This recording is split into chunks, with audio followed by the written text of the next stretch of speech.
Good day, good evening, good morning, wherever you are in the world, ladies and gentlemen, and welcome to Splendid Isolation number 33. And as usual, we're going to start with a piece of music.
Okay, and that was Shining Sword, which is a tribute to RAF Bomber Command in World War II. Whatever you may think about strategic bombing in World War II, RAF Bomber Command lost about 57,000 dead, and it was statistically the most dangerous job in the British Armed Forces in World War II. So they were very brave young men, whatever else you may think. Is there actually any controversy over Bomber Command? I know you get a few sort of London novies and intellectual types trying to make a case out of it, but I mean, a vast majority of the country, even back then, were broadly sort of on the side of that stuff. Oh, absolutely, they were. Yeah, they were during World War II. As far as I can work out from reading and also speaking to people who were around in World War II when I was a younger chap, they just thought it was giving it back to the Germans, and the Germans started it. You know, they totally supported it. You did have, I think there was a famous bishop in the Church of England who didn't like it. But the controversy really was after the war. And of course, these days on the right, it tends to be from the Nazi laughing types. So, but I mean, the reason I played that tune is I've got nothing against Bomber Command whatsoever. I think it was my only possible objection was that we might have used those aircraft and those young men for better purposes to win the war quicker. But I mean, you know, it's easy for me to say that looking back on things with the benefit of hindsight. Yeah. But I think even if you don't like strategic bombing in World War II, and everybody did it, it wasn't just Britain. You've got to admire the bravery of the young chaps who actually, you know, were at the sharp end and were facing the German searchlights and the thousands of anti-aircraft guns, and also the extremely efficient radar-guided German night fighters that had 20 and 30 millimeter cannons on them, and all the poor old Bomber Command guys had with Poxy 303 machine guns to try and fight back. Yeah. John McNamara in chat said Peter Hitchens does a chapter on this in the Phony War book. I still need to read that. He said there were some objections at the time. I'm sure the objections at the time were probably better than some of the crap we hear today. I mean, you often Yeah, see there's yeah. this Hollywoodization of sort of militaristic elements. So you know, you get a lot of these arguments where people are like, well, if they were trying to bomb the military infrastructure, why did they miss? It's like, because it's a big lump of metal flying through the air. It's not exactly particularly accurate. Yeah, and like early in the war, in fact, up to the middle of the war, they didn't have radar and stuff actually on the aircraft. Mm. You know, I mean, they started putting radar in aircraft at the beginning of 1941, but it was a very slow process. And it only really worked for British night fighters that were trying to shoot down German bombers. To put like terrain following radar and this kind of stuff was much more difficult, and that only really started to happen in the end of 1943 and 1944. And of course, the RAF were capable of carrying out extremely precise attacks. I mean, look at the dam busters, for example.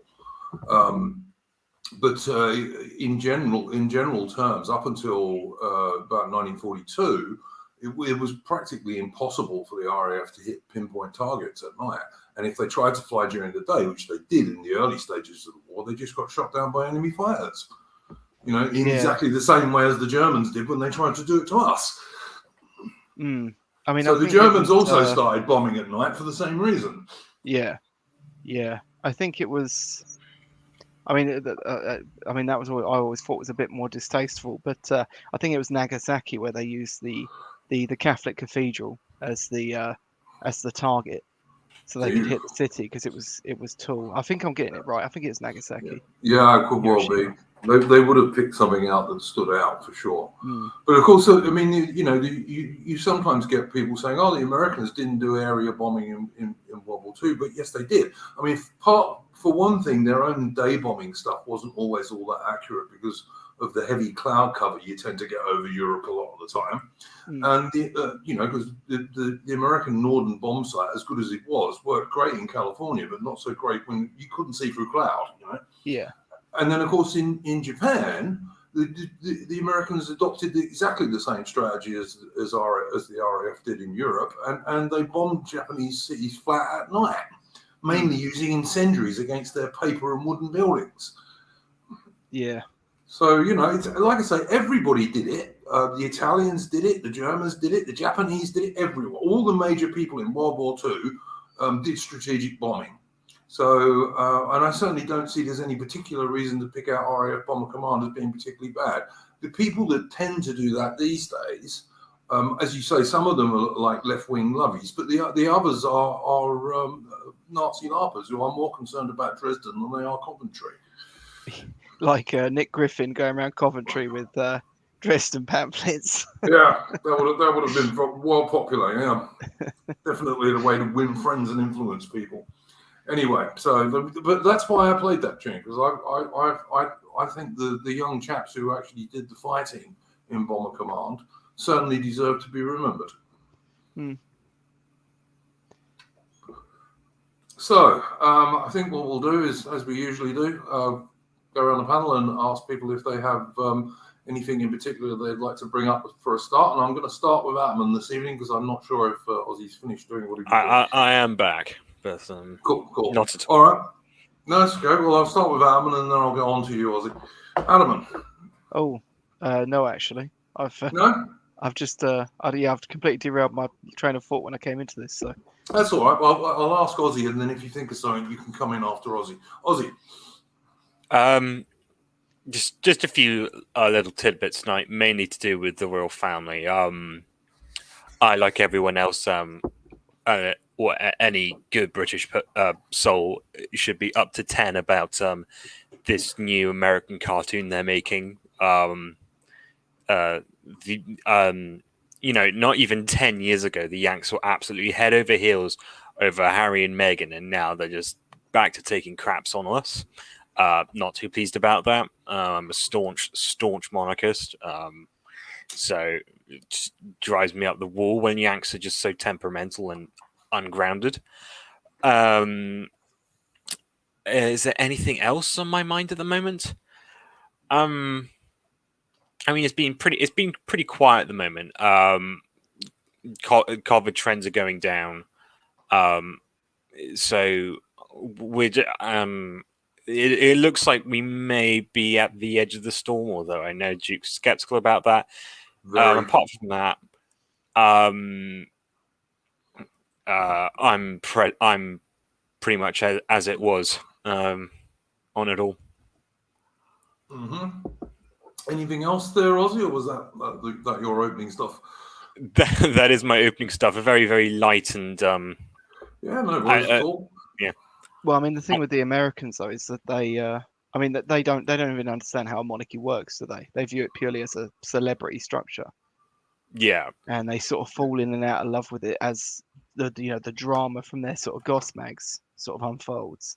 Yeah, they think it's something like the Kardashians or some bullshit like that. And I'm kind of worried that the younger generations in Britain are sort of getting that. I mean, you generally see with like the older generations that there still seems to be this sort of intrinsic understanding of what a monarchy should be, but amongst the younger people that seems to not be quite so strong. Well, I mean, I've got to admit, I'm extremely worried what's going to happen with the royal family when eventually, and long may it be delayed, that Queen Elizabeth passes away. I do worry about that quite a lot, to be honest with you. Yeah. I don't see it going in a good direction anyway. That's something actually rather terrifying I found out this week.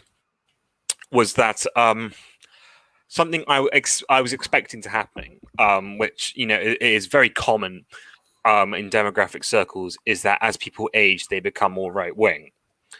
It turns out that is no longer happening. Jesus. It has actually stopped. It hasn't reversed, but it has stopped. And so basically millennials are as left-wing as they ever were. And Gen Z are even more left-wing and are stepped up to remain that way for a while. So that's another really bad bit of news. Sorry about that, guys. More black pill is what we need, eh? Yeah. But that's that was coming from someone who's predicting a Labour government in the next 10 years. I'm not so sure about that, but I'm not so sure about the Labour government. I don't think things are moving that quickly, but this other bit of news is just it's bad. It's really bad. Does it actually matter at this point, though? I mean, I know we like to think that. The whole aging population thing was never going to be a proper strategy anyway. But I know people often say this in a kind of sarcastic tone. Oh, Tories and the Labour are actually the same, but they kind of basically are. I mean, especially under Keir Starmer, he's probably in contention to be a bit more right wing than even Boris Johnson is at this point. I mean, wouldn't be very difficult. I highly doubt that. I think. But what I would put, especially considering that Labour's response to the stuff that happened during the football, but I guess I agree with you there. I would say the Tories are Labour with painkillers. Yeah. The certainly not Tories. Yeah, but no. So I mean, for me, it's bad news because if I'm trying to think up a political solution, which I like to pretend there is still one, it just shows you that not only is there a demographic clock, there's also an age clock. So that's that's a nice bit of fun that I found out this week. But apart from that, much as it was. I don't know. I just think people naturally, as they get older and they have families and possibly buy their own home, and certainly, generally, collect more stuff. I think that's what tends to make people become but that's part of the problem now, though. That's exactly what was raised up by the political scientist in question. He was basically like, they would becoming more conservative, but they can't afford homes or families, and they don't want to actually keep a relationship to get married. So there's actually no incentive to become conservative. Yeah, I mean, like they found in America that the biggest demographic of voters for Trump were married mothers. Wow. That was like the, if you broke it down along those lines, that was the with that many distinctions, that was the biggest group, and you're getting less and less married mothers. Adam, and weren't they also saying that a lot of married women were still, and I believe this is totally true, a lot of married women tend to vote the same way their husband does? Maybe not necessarily, but it does tend to adjust over time. The couples end up voting the same. It doesn't necessarily mean that the woman votes the same as her husband. It's just they sort of seem to end up converging. Yeah. I don't know. I mean, it's always been my experience, like when I've been with a woman for long enough, her political views start to become a bit more in sync with mine, because I don't think most women, I don't think really give two shits about politics, to be honest with you. I think it's unusual for women. Most women, it's not a major interest for them. It's a bit like soccer. Most women don't give a shit about soccer. It's kind of that sort of thing. Yeah. Yeah. Rule number one of dating political women: don't. I agree. Yeah, certainly unless they're on the right. But here's another funny one: like people are becoming or staying left wing because they can't afford houses. And yet, amongst the younger demographics, they're more likely to be against welfare spending by the government than older demographics. That was something that was seen recently. Well, at least that's a bit of a white pill, I suppose, if it has any effect. But why does it exist? Like, why does that anomaly exist? I forget the exact age brackets. I think it was 25, like people under 25 versus people over. I was listening to that stream, Adam, you did on yesterday or the day before, the one that you put up in the Discord, and I noticed you guys were talking about that, and I thought maybe some of the stuff that you younger chaps were coming up with on there might partly explain that. Yeah, possibly. I can't remember the exact things that you were saying, but it was to do with like you had seen some of the bad effects of excessive welfare. Yeah, but I'm kind of an extreme outlier, though. To be fair. Yeah, well, I'm the same because like I've always been right wing. I've never been left wing ever. Not when I was 18 even. I've been a little bit more centrist than I am now, occasionally, but not much. But I've never been more left wing than a traditional conservative, let's say. And I mean a traditional conservative, not an Alexander Johnson one. But yeah, I don't know, man. I haven't got many white pills to give people these days. I have to admit, I really don't. Okay, so I've got someone tweeting in my ear saying that it's probably because they don't want the money being spent on old people. This was one of the things with the welfare opinions of younger people. This was one of the things that I saw a lot of lefties trying to chime back with. They were saying, well, it's because they're against pensions. And I thought that was kind of an odd point because I don't think it's true, because Labour have spent decade after decade distancing the idea of pensions from welfare because they wanted people to be pro-welfare while still spinning an anti-boomer sort of narrative. Yeah. So I don't strictly see how that's where it came from. But I don't know. Yeah, I don't know. I mean, look,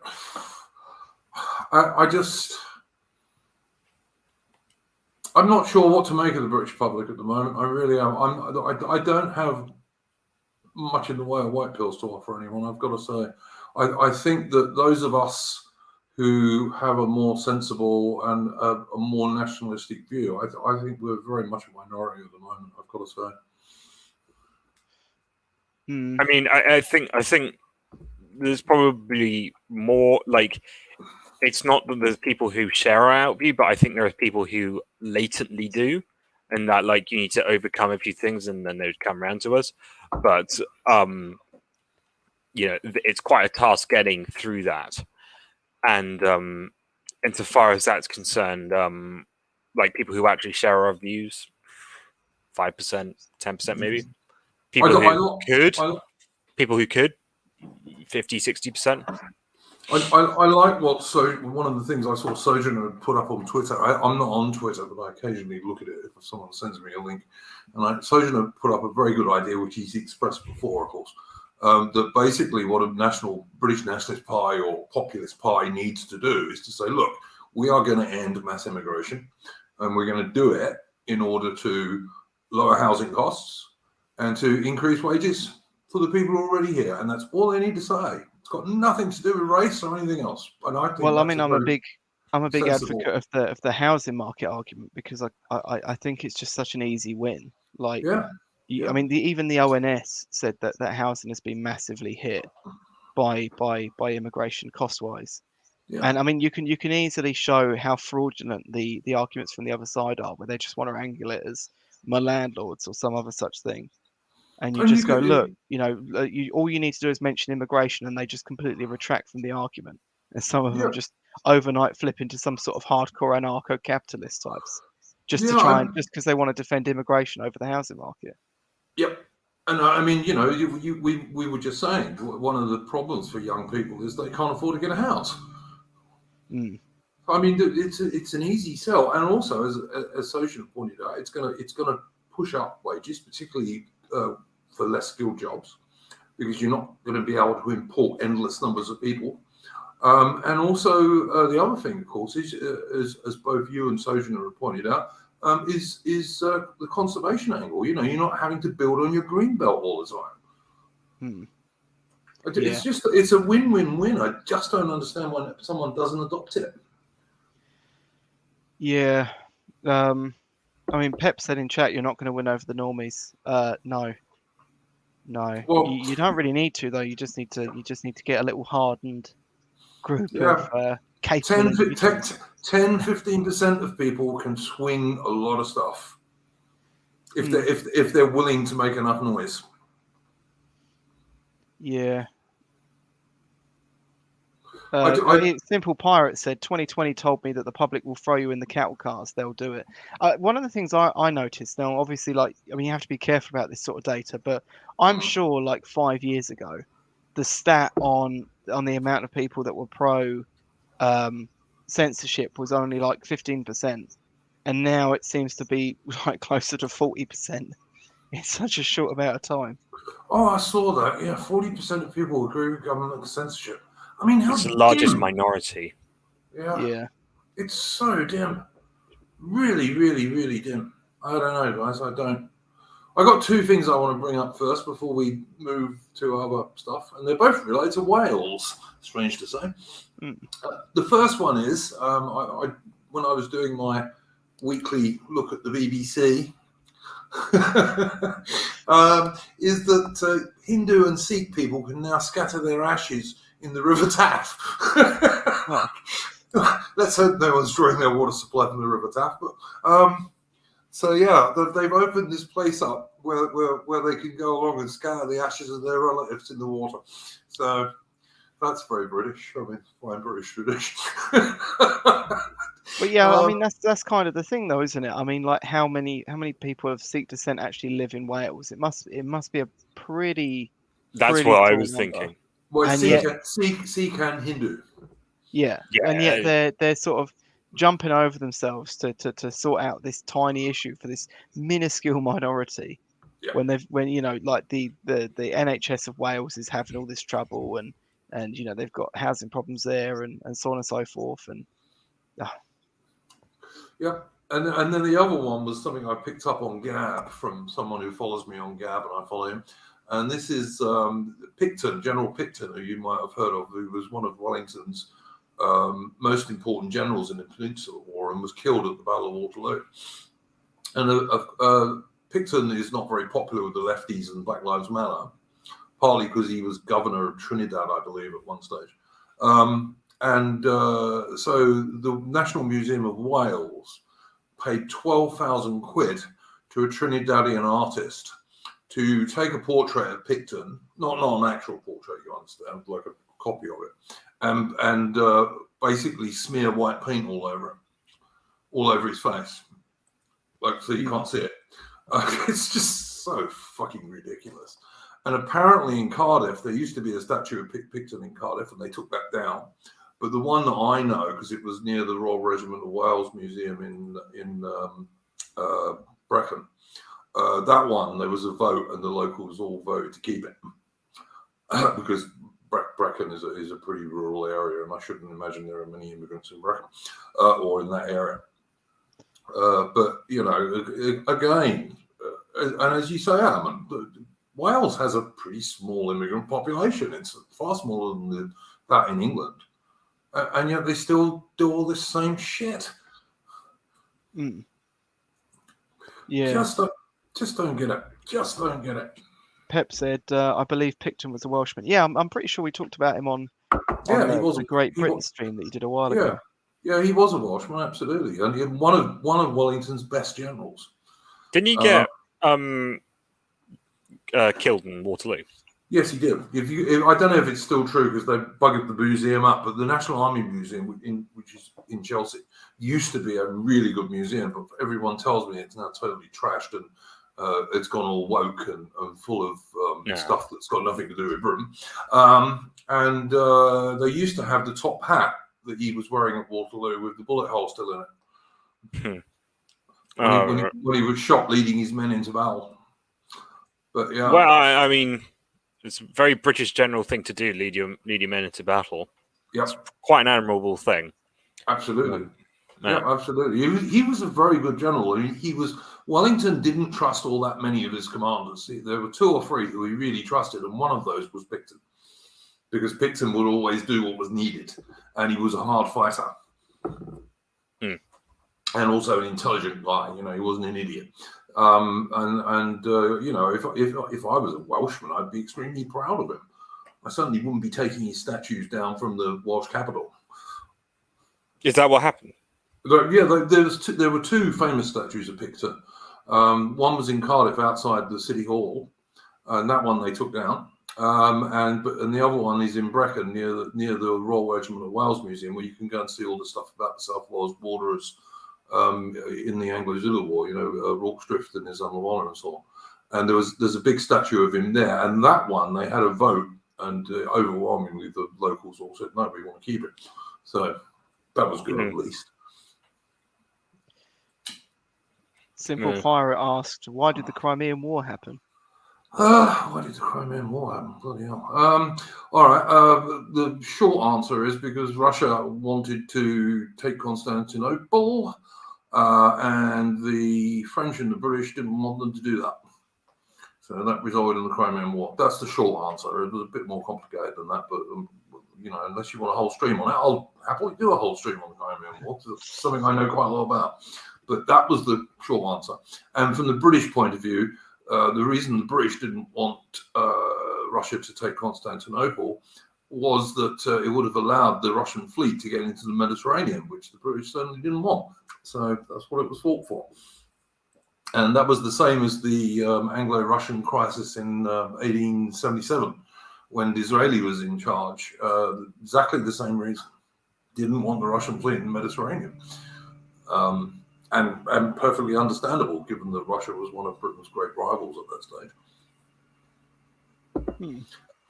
Ken Sin in the chat, yeah, Ned Pakenham was a pretty good general. He wasn't as good as Pakenham, in my opinion. Wellington's best generals were probably Daddy Hill. The soldiers called him Daddy because he looked after them, and Picton. They were probably the 2 best, Wellington's 2 best subordinate commanders. Pakenham was fine, but he really needed someone behind him to watch him. That's why Pakenham buggered up at New Orleans when he was on his own. But there we go. Military history I can go on about for ages, guys, so not good. Could the British and French have taken America during the American Civil War? I doubt it. No.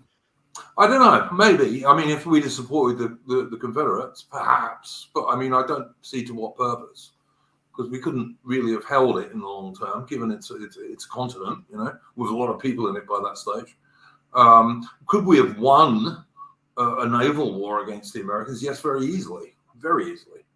You occasionally read some of these fantasy books about the American Navy being able to fight the Royal Navy in the 1860s, and it would have been absolutely impossible. The Americans hardly had anything that would count as a battleship. In fact, they didn't have anything that would count as a battleship in the 1860s, and Britain already had a HMS Warrior, which was far and away the most advanced warship in the world. And the Americans had nothing that could face her at all, and that includes their little monitors, which were not really seagoing vessels, which is why, in fact, the Monitor sank on a passage going from one port to another because it couldn't go out to sea. It had too low a freeboard. Well, I mean, that's one of the things that kind of came up in that stream I was on last night, where we were kind of talking about how America has never really behaved like a proper empire, but it is one, and it sort of tries to do everything through deceitful soft power all the time. And you can see this in sort of its military. Its military is enormously powerful, but its size and might has never come close to matching what Britain's was sort of at its peak. Well, Britain was quite clever in some respects, because what Britain did in the 19th century was spent vast majority of its money on the Royal Navy, and the British Army was kept relatively small, so it could operate as a kind of colonial gendarmerie, if you like. It could go and sort out small wars around the empire and on the borders of the empire, but it wasn't designed to be able to fight a major power, because that was the job of the Royal Navy. And Britain being an island, obviously the Navy is the most important service, and in my opinion it still should be today, which to some degree is what's happening at last, which has been long delayed because of all our nonsense that we've been doing in bloody Afghanistan, and before that in Iraq. And the Royal Navy is growing now, but it's growing far too slowly, in my opinion. I mean, we've got 17 major surface escorts, that's destroyers and frigates, and we need at least 25, at least. So, but it is growing, and it's growing, as it is. HMS Queen Elizabeth, of course, as we speak, is now in the South China Sea, so which was something we've been speaking about on previous streams. And eventually she's going to go to Japan, and then from Japan she's going to go to Australia.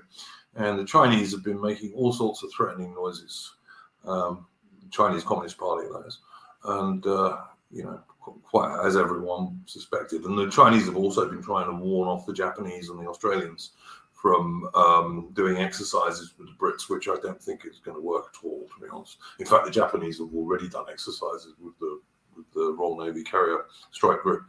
So yeah, we need pre-1982 levels of ships and Royal Fleet Auxiliary, says Ken Sin, who is a retired Royal Marine. Well, look, in the Falklands War in 1982, Britain had something like 70 frigates and destroyers. 70. We now have 17. Which I mean, all right, the ships we've got today are individually more powerful than the ships we sent to the Falklands. Yes, they are. They're individually more powerful and they are better armed. But one warship can still only be in one place. So, how many carriers do we need, ideally? Because I always thought 4. Well, 3 would be ideal, because then you're always going to have one available. Because with 2, you're going to have short periods when you don't have one available because they're in refits and what have you. Yeah, because aren't they out of the water like 100 days of the year? Well, not out of they're out of the water. No, but you know what I mean, like out of the ocean, like in dry dock or regular. Yeah, not in dry dock, but in refit of some sort. Yes, I mean they'll only come out of the water for really major refits, probably like when they're 20 years old or something like that. Yeah. But they have to have quite deep refits, which take months, like every 5 or 6 years, something like that. And with only 2, you are going to end up with periods when you don't have one. I think what the British should do, because they're not going to build another aircraft carrier, unfortunately, and the thing to point out also is because the Labour Party spent so, and also the Tories latterly, but initially the Labour Party spent so long building them, we actually we ended up paying for 3 aircraft carriers in again too. If they'd have been built like on as they should have been without all the delays, etc., we would have got 3 for the same price we got these 2 for. But what I think the solution the Navy should adopt now is we should buy a couple of the. I think originally they're a Spanish design. Is it Spanish? I think originally they were Spanish. But the Australians have got the Canberra class, which are they're amphibious warfare ships, but they can also operate F-35 jets and stuff like that. The Australians say at the moment they're not going to do that, although I suspect they may change their mind at some point. But I think what should happen is that the Royal Navy should replace Albion and Bulwark with 2 of those. And that would mean that we would always have some sort of carrier deck available.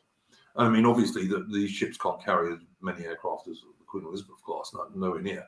But it would mean we would at least have some sort of deck available all the time. And most of the time, we'd have 2, which would be extremely useful. But I think that would be the solution. Albion and Bulwark are starting to get a bit long in the tooth now. I mean, so long as they haven't got a replacement, we have to keep them because they're the only ships we can use to like land Marines and so on. But I think when the time comes to retire them, that we should replace them with a couple of Canberra class type ships and adapt them so they can operate F-35s as well as helicopters. And that would be the reasonably affordable way to do things. And then you can, and the other thing is, then you don't have to, the plan at the moment is we would use HMS Prince of Wales as some kind of enormous LAPD, a landing ship, which is ridiculous. You just can't stick a 70,000 ton aircraft carrier that close into the enemy coast, not unless you want to lose it. So, I think that's the solution is to buy a couple of those things. I agree with Ken Sin here, what he's saying here. Yep. We sold Ocean to Brazil, and we shouldn't have done that at all. That was foolish. And until we get, when was that? We sold Ocean. I don't know, 2014, I think. Yeah, no, it was not. No, it was much more recent. Actually, it was much more recent than that. It was maybe 3 years ago, 4 years ago, something like that. And we sold her to Brazil. So she wasn't worn out because the Brazilians wouldn't have bought her if she had been. So. Yeah. I mean that was a ship you could launch Marines from, wasn't it? Before it was the amphibious invasion craft. Yeah, and she would have been quite easy to adapt to operate F-35s because she was really just a slightly cheaper version of the Invincible class carriers we had. She operated Harriers previously, so she did occasionally operate Harriers, but she wasn't meant to because she didn't have a ski jump. And the ski jump allows you to carry a lot heavier weapon and fuel load than if you don't have one. That's why they use them. And it's the same as the Royal Navy have worked out this a different landing than the one the Americans use. When you land on HMS Queen Elizabeth in an F-35B, you do a rolling landing. You don't come down vertically, and that means you can come back with a lot more stores and fuel than you could do otherwise. Which means, like, if you're doing an exercise, you don't have to ditch very expensive weapons, for example. You can bring them back. So all of that is pretty good, to be honest. I mean, the other thing Ken Sin is that, like, the Royal Marines are basically been cut quite a lot lately. I mean, there's no longer really 3 active Royal Marine commanders. There's only 2.5, pretty much. And recently they're going for this light raiding stuff, which is, I think it's got more to do with not wanting to spend the money on the kit that they need than anything else, but there we go. The other thing they're doing is they're converting one of the Bay-class landing ships, which are Royal Fleet auxiliary landing ships. They're converting one of them to a literal landing ship of some description, but nobody quite knows what that's going to mean yet. We'll have to wait and see. I suspect it will be as cheap as they can get away with. Yeah. Someone asked earlier, when was the last time the RAF did any bombing? The literal last time the RAF did any bombing was about 2 weeks ago when some of the RAF pilots, because the F-35Bs on HMS Queen Elizabeth are from an RAF squadron, although some of their pilots are Royal Navy Fleet Air Arm. And those aircraft were bombing Islamic State targets like about, 2 weeks ago. God, they're still active. Yeah. God, I feel so they say anyway. So they say. But that was. I thought they were completely kaput back in 2017 or 18. Yeah, I think they are almost completely kaput. And of course, you never know who you're really bombing these days because there's so much politics going on in that region. I think our best bet would be to let Assad run Syria because he's not going to be sending jihadis our way. So that's my. Just give them Iraq as well. I mean, damn. I mean, the Americans have pulled out of Iraq pretty much now, the same as they have Afghanistan. So what's going to happen in Afghanistan is obviously Taliban are going to be back in charge probably quite quickly, I would suggest. Certainly, I wouldn't be surprised if they were back in power by the end of the year. And I suspect something like that is going to happen in Iraq, but we'll see. Yeah. But yeah, so the person who was asking about RAF bomber raids, about 3 weeks ago, man. But so,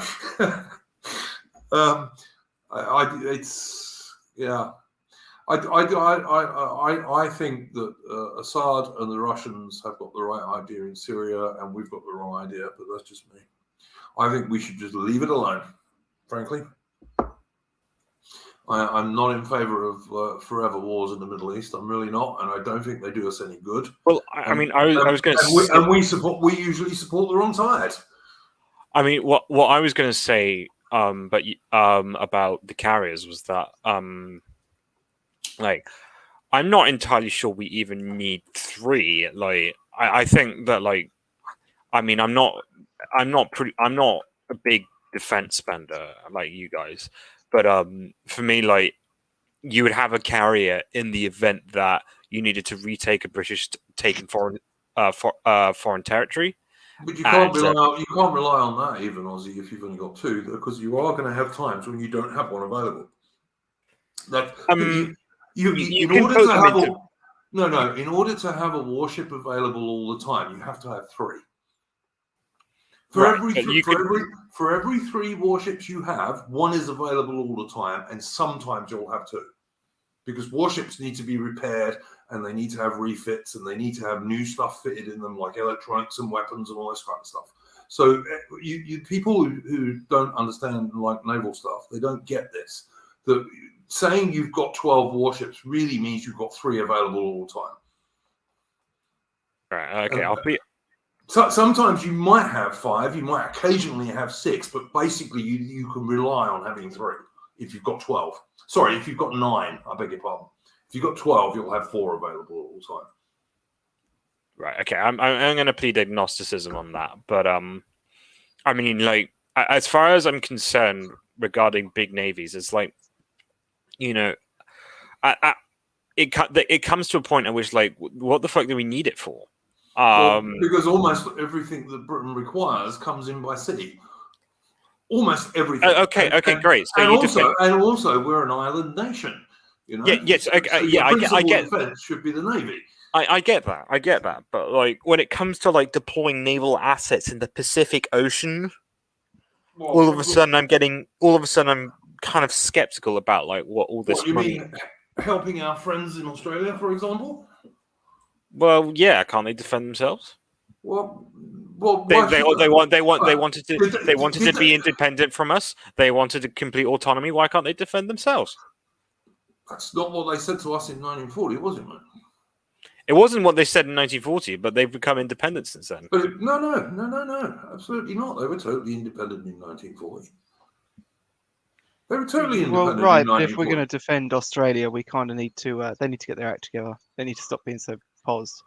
Yeah, the Australians could say exactly the same to the British about that.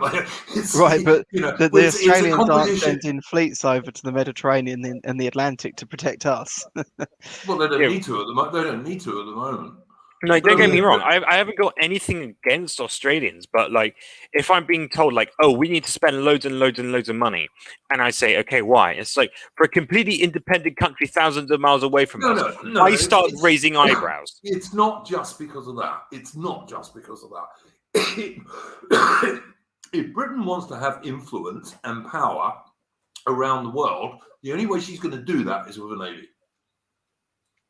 Because if you're not there, you don't have any influence and you don't have any power. We're in no real position to be swinging our dick around anymore. Why? Are we? Why? Well, we're considerably poorer than we were, especially in comparison to the rest of the world. There is no longer we no longer have the manpower Frankly, people are not signing up anymore. Like, what's the point in the Navy's actually growing? To be honest, it's the only British service that is growing. Not as fast as I should like it to, but it is growing. So recruiting is up in the Navy. But the other thing I would say is that we're still, I don't know, 5th or 6th biggest economy in the world. Yes, but like. And we're not short of people. We're certainly not short of people. We're not short of people, but we're short of people who actually want to sign up, and we have so many financial commitments, particularly in terms of the debt. I mean, the debt will be one of the big. Cut the NHS. Cut the NHS. We spend 5 times as much on the NHS as we do on defence. That's Okay, so the NHS is 1/6. Actually, I think it's 6 times more than we do on that. Okay, so the NHS is 1/6 of our overall spending. The national interest is arms. I've cut all overseas aid. I see there's been overseas aid is something like £14 billion. Yeah. It's and that's already being done, but you've got to remember that the debt we're about to face is absolutely ginormous. It's not something you just say cut this and cut that and we'll be widdly doodly. Cameron already tried that. You actually have to have a complete overhaul in your budget philosophy. So whether this debt even can be paid off, I don't know. But all I'm trying to get across is that, like, why are we spending huge money on exhibitions overseas when we are facing a financial domestic crisis? It just seems absurd. Well, listen. This is going to segue me into something I want to talk about in a bit. But if you really want to do something about that, then the obvious thing is stop all the lockdowns and all the rest of it. All of it. But even before the lockdowns, we were at 90% debt to GDP. Yeah, but that's now we're at something like 120%. And what Western nation is not in much the same position? Well, we all are, but this is like, but unless you don't sort this out, it doesn't matter like how many ships you have because you won't be able to pay people to run them, let alone. Listen, I'm not a supporter of modern monetary theory, but modern monetary theory apparently says that governments can do what they like so long as just keep printing money. But I'm not a supporter of modern monetary theory, but that's what it says. So anyway. What I'm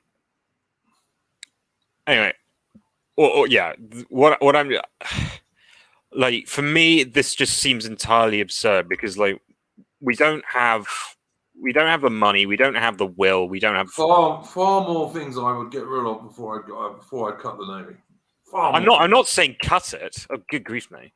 But I mean, the reason I wouldn't want to cut the Navy is because I still want to keep our coasts defended.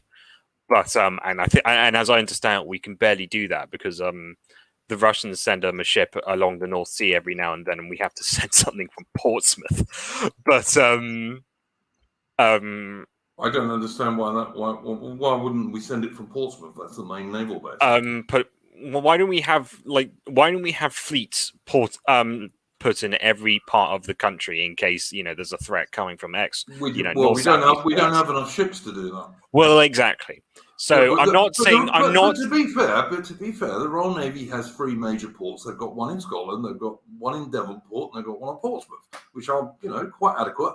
And there are other Royal Navy dockyards around the world. There's one at Gibraltar. There's one at Singapore now. There's another big one in the Gulf. I mean, sure. I get that. My point is though is that like I would rather have a navy that's like here as an active response that like when Russians send something through the North Sea we can respond to it. Give me a second. Well, we do, but we have to send them from Portsmouth as opposed to having something in something like Scapa Flow. But I'd rather have that than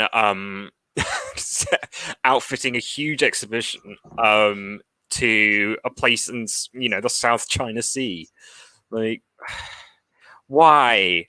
I was actually thinking earlier this week that like maybe we should just say bugger it and actually start cozying up with China, because like they're the big kids in town now. No. So like, Nope. so you would rather we stick with the US? Rather than China, yeah. I mean, I don't like Lobo Homo, but I think the Chinese Communist Party are even worse.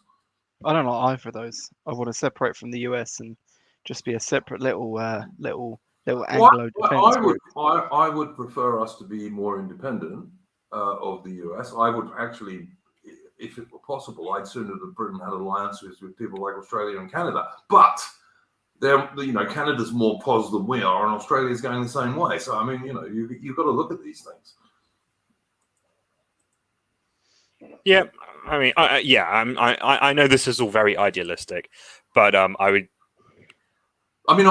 just still point out that Britain is totally dependent on imports, and 98.5% of those imports come in ships on the sea, and without a navy, we can't defend that.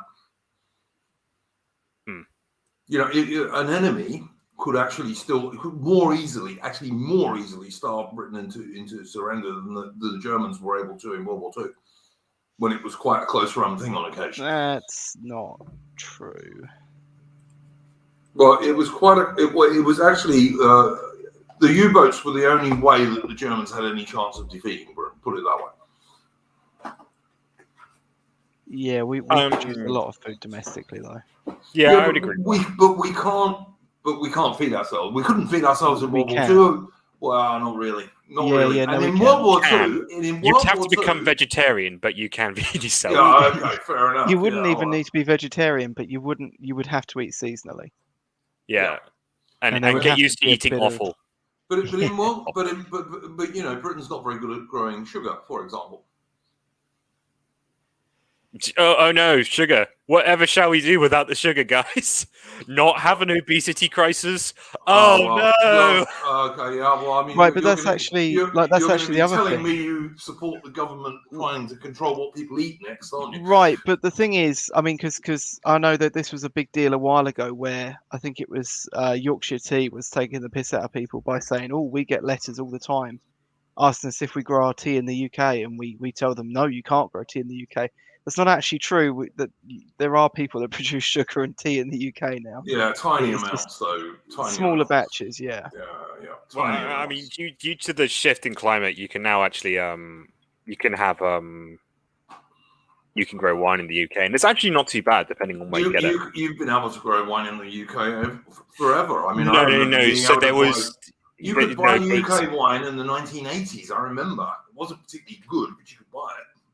Yeah, but the quality has improved, and you've only been able to do that from a climate perspective recently, like past 50 years. I don't believe in global warming. I'm not. I mean, okay. So whether you believe it's man-made or not, the climate is warming. All the data's there. I'm not so sure that that's true, to be honest. I mean, like, okay, you're wrong, but okay. You think I'm wrong, but that's fine. I strongly go and have a look at Tony Heller's website. It's very good. Tony Heller himself says that everything is warning. Now, I think he's wrong on some things. I mean, I also think he's right on the idea of the stability of the stability of the Earth's climate. I think he's right on that. But it is from a data perspective, we are getting warmer. Okay, whether you think that's caused by people or not is irrelevant. We are getting warmer, imperceptibly. Well, warm enough so that we can now grow wine in the UK, and we didn't used to be able to do that 200 years ago. Actually, that's not true. People were growing wine in Britain when the Romans were in Britain. Yes, because that was the Roman warm period. Okay, fair enough. But anyway, as far as I'm aware, you've always been able to grow wine in Britain if it wasn't particularly good. I mean, the Germans grow lots of wine, for God's sake. Sorry, grapes for wine. The Germans. You could grow some pretty good Riesling in the Alsace-Lorraine Valley. Yeah. And you can also grow some along the Austrian border. I happen to know a fair amount about wine, but I drink it sometimes. That's about all I know about it. No, I'm not sure why we got into talking about wine. Maybe one of the chat can help us there. But no, it was you saying that you started off talking about how Britain can feed itself, which it can't. Not with 65 million people, it can't. Oh yes, that's it.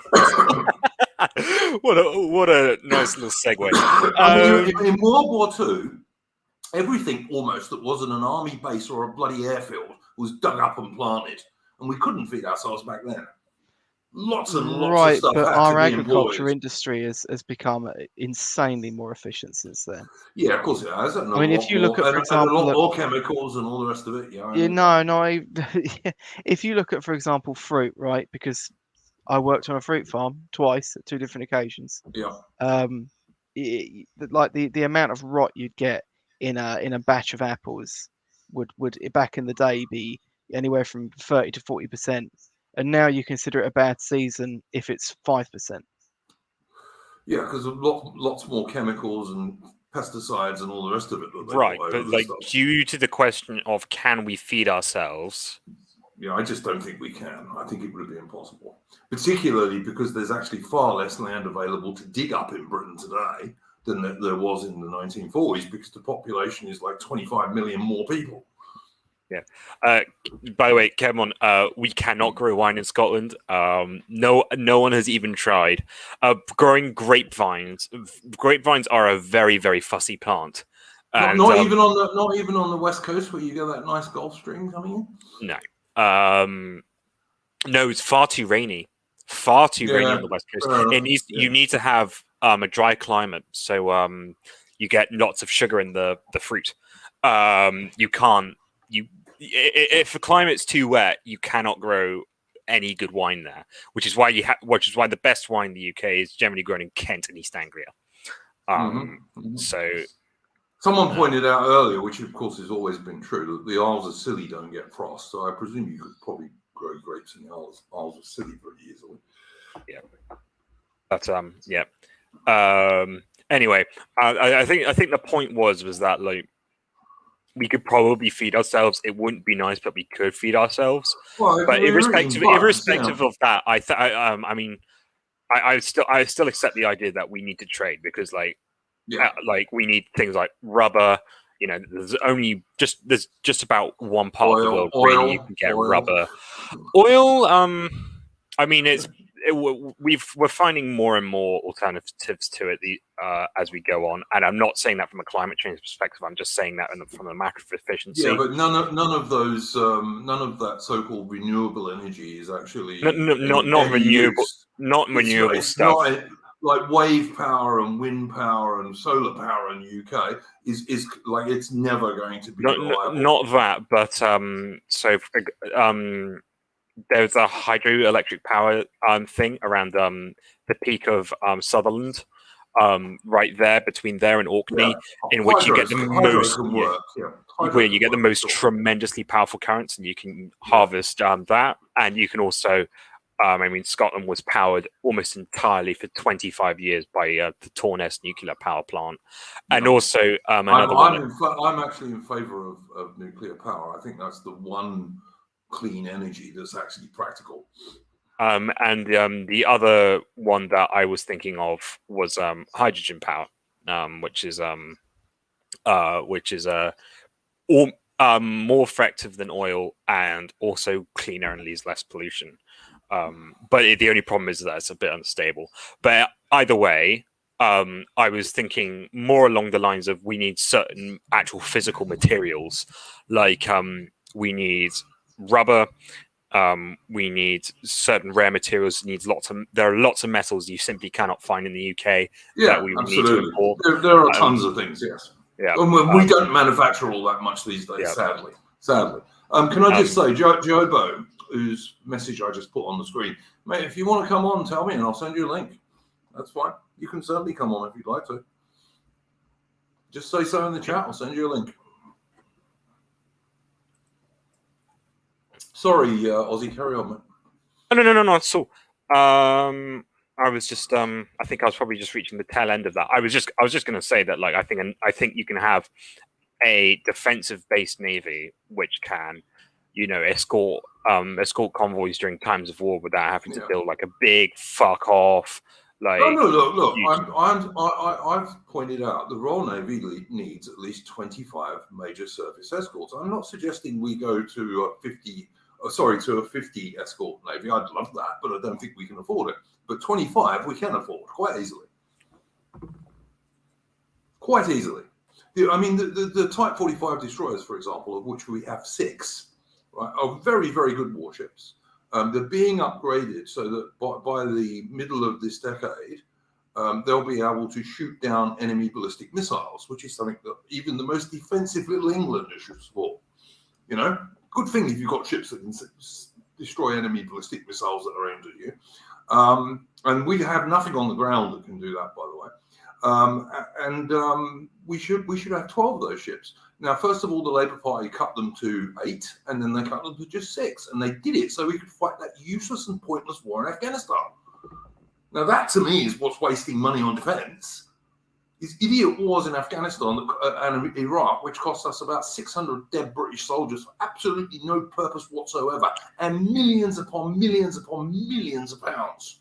Oh, right. Okay. So I think this is actually quite something we could probably get some ground on. So, like, if we went to war with China, what do you think we would achieve with them? Supposing we won. First of all, we will only go to war with China if China starts a war, right? We're not going to start a war with China. No one is considering that for a second.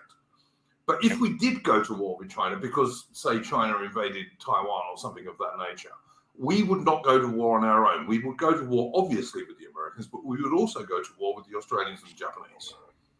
And the object of such a war, which would be mostly naval and air, would be to take out the Japanese Navy and the Japanese Air Force. That would be the object of it. It would have very strictly limited objectives, and also to get rid of a lot of those island bases that Chinese have put up in the South China Sea, which are mostly pretty small and would be taken out by Marines and people like that, and missiles, of course. Right. But we could do that. And if we did that, it would set China back by 50 years because of the huge cost of trying to replace that stuff. Okay. I mean, I'm not entirely sure I would accept, like, And it would also obviously mean that, because, like, I think if China got away with invading Taiwan, then Japan's going to be at risk. And China's already threatening Japan. And Australia's going to be at risk. And Australia is an enormous country with a relatively tiny population. There's only about 26 million Australians in a country the same size as the continental United States, if you take away Alaska. Okay. I mean, what I would put forward is that, like, if you take out a few Chinese military assets, and let's say not a few, it would have to be a lot, not a few. Well, and let's say it costs us. A war like that will probably cost us tens of billions of pounds, as well as I dare say far less than Afghanistan. I dare say a fair few British lives as well. Like, I'm left with the same question. It's like, we took out a few assets. Well, okay, you say a fair few from a power on the other side of the world just to stop them from being ascendant for another decade. To few decades. No, 50 years, mate. 50 years. Sure. And don't forget, China is not just doing that. China is heavily involved in Africa, all over the bloody place. Yeah, who cares? We will, when stuff we want from those places, the Chinese won't let us have. And if you're addicted to China or not. I mean, I don't like China at all. I mean, I'll be quite. Actually, let me rephrase that. I don't like the Chinese Communist Party at all. Yeah, like I don't know. I feel like this is all a bit fanciful and another silly war. It sounds like another silly war to me. No.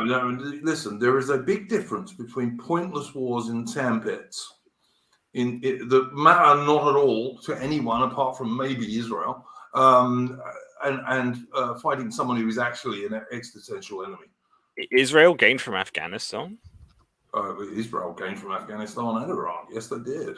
What's in? I mean, Iraq. Well, I understand. I don't know if you've looked at the map lately, Ozzy, but if you look at the map, what you'll find is on one side of Iran is Iraq, and on the other side is Afghanistan. Oh, I see. So you know, I'm not a big JQ person. You know this. I've said it many times, but I definitely think that they benefited more from those wars than we did. Yeah. Wow. On that, I don't think being critical of Israel is like a JQ matter, really. Yeah, exactly. Because it's not. It's the state I'm talking about. And Israel is not our friend. I'm neutral. I'm entirely neutral on Israel in the same way as Israel is neutral to me. So those wars, I'm totally against them. And we had nothing to gain in Iraq, and we had nothing to gain in Afghanistan. Yeah. I mean, I for one would die for Israel, but like, you know. For sure, but also, the other thing I would say is, look, because people accuse me of this, I don't want a war with fucking China. I don't want a war with anyone. I just think we should be ready to fight one if we have to. And at the moment, we're not really ready. But on the other hand, we are not probably going to be more ready in 10 years' time. So we'll see. All right. I mean, like I said, I'm not in favor of global home. You know, I remember distinctly watching this bloody documentary about Afghanistan, and there was this idiot British woman trying to teach Afghan women about feminism. It's so fucking ridiculous. I mean, God's sake.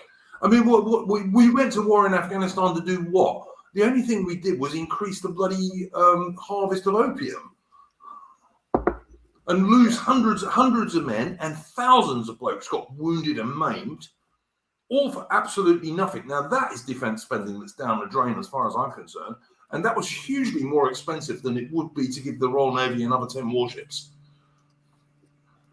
Hugely more. We were there for 20 years, for God's sake. And before that, we were in Iraq for about 4 years. Yeah, on this, I'm just going to plead agnosticism.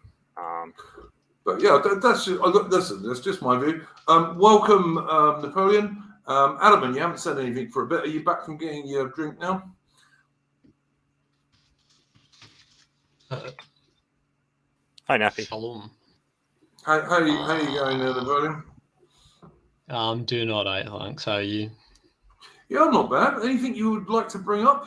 We've now got 2 Scotsmen on this trip. 2 Scotsmen and 2 Englishmen on this trip. One Scotsman, but I don't really. I'm not getting involved in that argument. I'm going to be assassinated. Yeah, smart. Yes, it's such a high value insult. Yeah. Anyway. Yeah. So did you have anything you wanted to bring up, Napoleon, to start with? No, I'll kind of give my input as we go along. All right, no worries. So, Adam, you haven't said anything for a bit while we've been having that discussion. I think he went away. Yeah, I think he's not back. Yeah, he's not back yet. Okay, fair enough. But so, yeah, I like I say, I think we've probably covered that. Hello, Limbu. Limbu, I did send you a link. If you wanted to come on, you can. You will find a link if you want to come on. I'm not going to discuss the Irish question. And I'm not question. We're not doing that. No, but we are not going there. We are not going there at all. Hello to we would all die for Israel and Ireland and China. Praise be the CCP, Ireland and yeah, I'd go and die for all those places, absolutely. John McMahon, DM.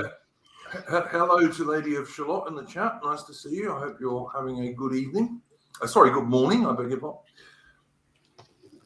She's always up for early morning streams. Is Lady of Charlotte? She's always on the Apostolic Majesty streams and what have you, because I think she's a moderator on that stream, same as I am. So there you go.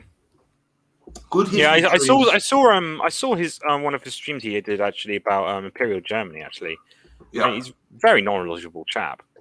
Oh, he is. Yeah, very, very good. Yeah. I mean, history isn't the field I go in for, but yeah, he knows his stuff. Yeah, possibly one of the better streams AA does these days. Well, that's not. I mean, he has it. AA has him on occasionally, but our Holistic Majesty has his own channel, which is really good. So it's a really first-class channel, and he's done stuff on the Romans and all sorts of stuff. His particular interest, I believe, is Austria-Hungary, but he's also done like ancient history.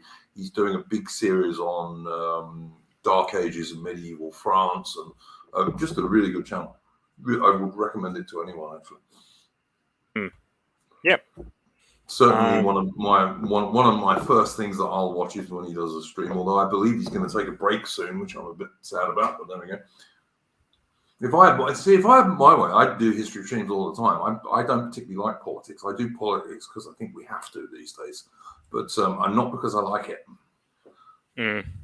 Yeah, like, it is. Military and naval history is really much more my thing, to be honest. I mean, if there was an audience for it, I'd just spurg out all the time about really obscure stuff. But most people have a life to get on with. So I'm just, if you guys don't mind talking amongst yourselves for a minute, I'm just going to put a link in the chat because someone wants to know AM's channel, and I need to go and find it. Yep. So, anything on your mind, Napoleon?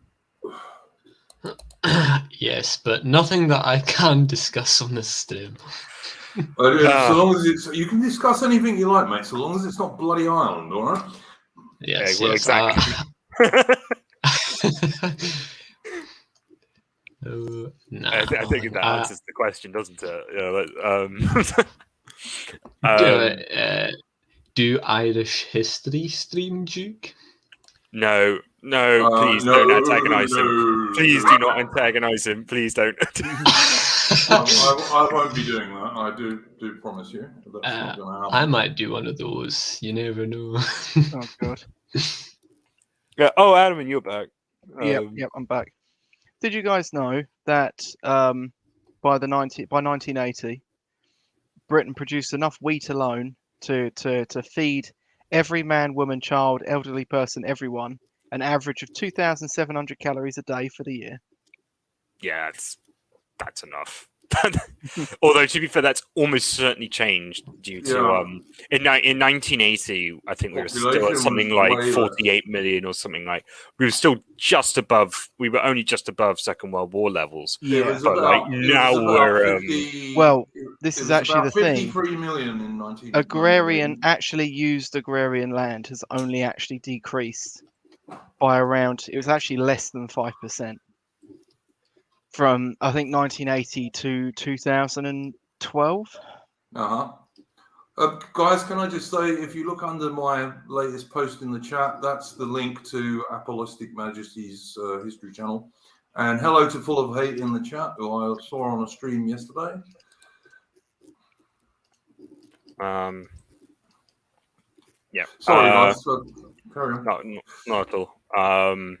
Yeah, but I think the UK's population has increased by 50% since 1980 for reasons we do not fully understand. Wink, wink.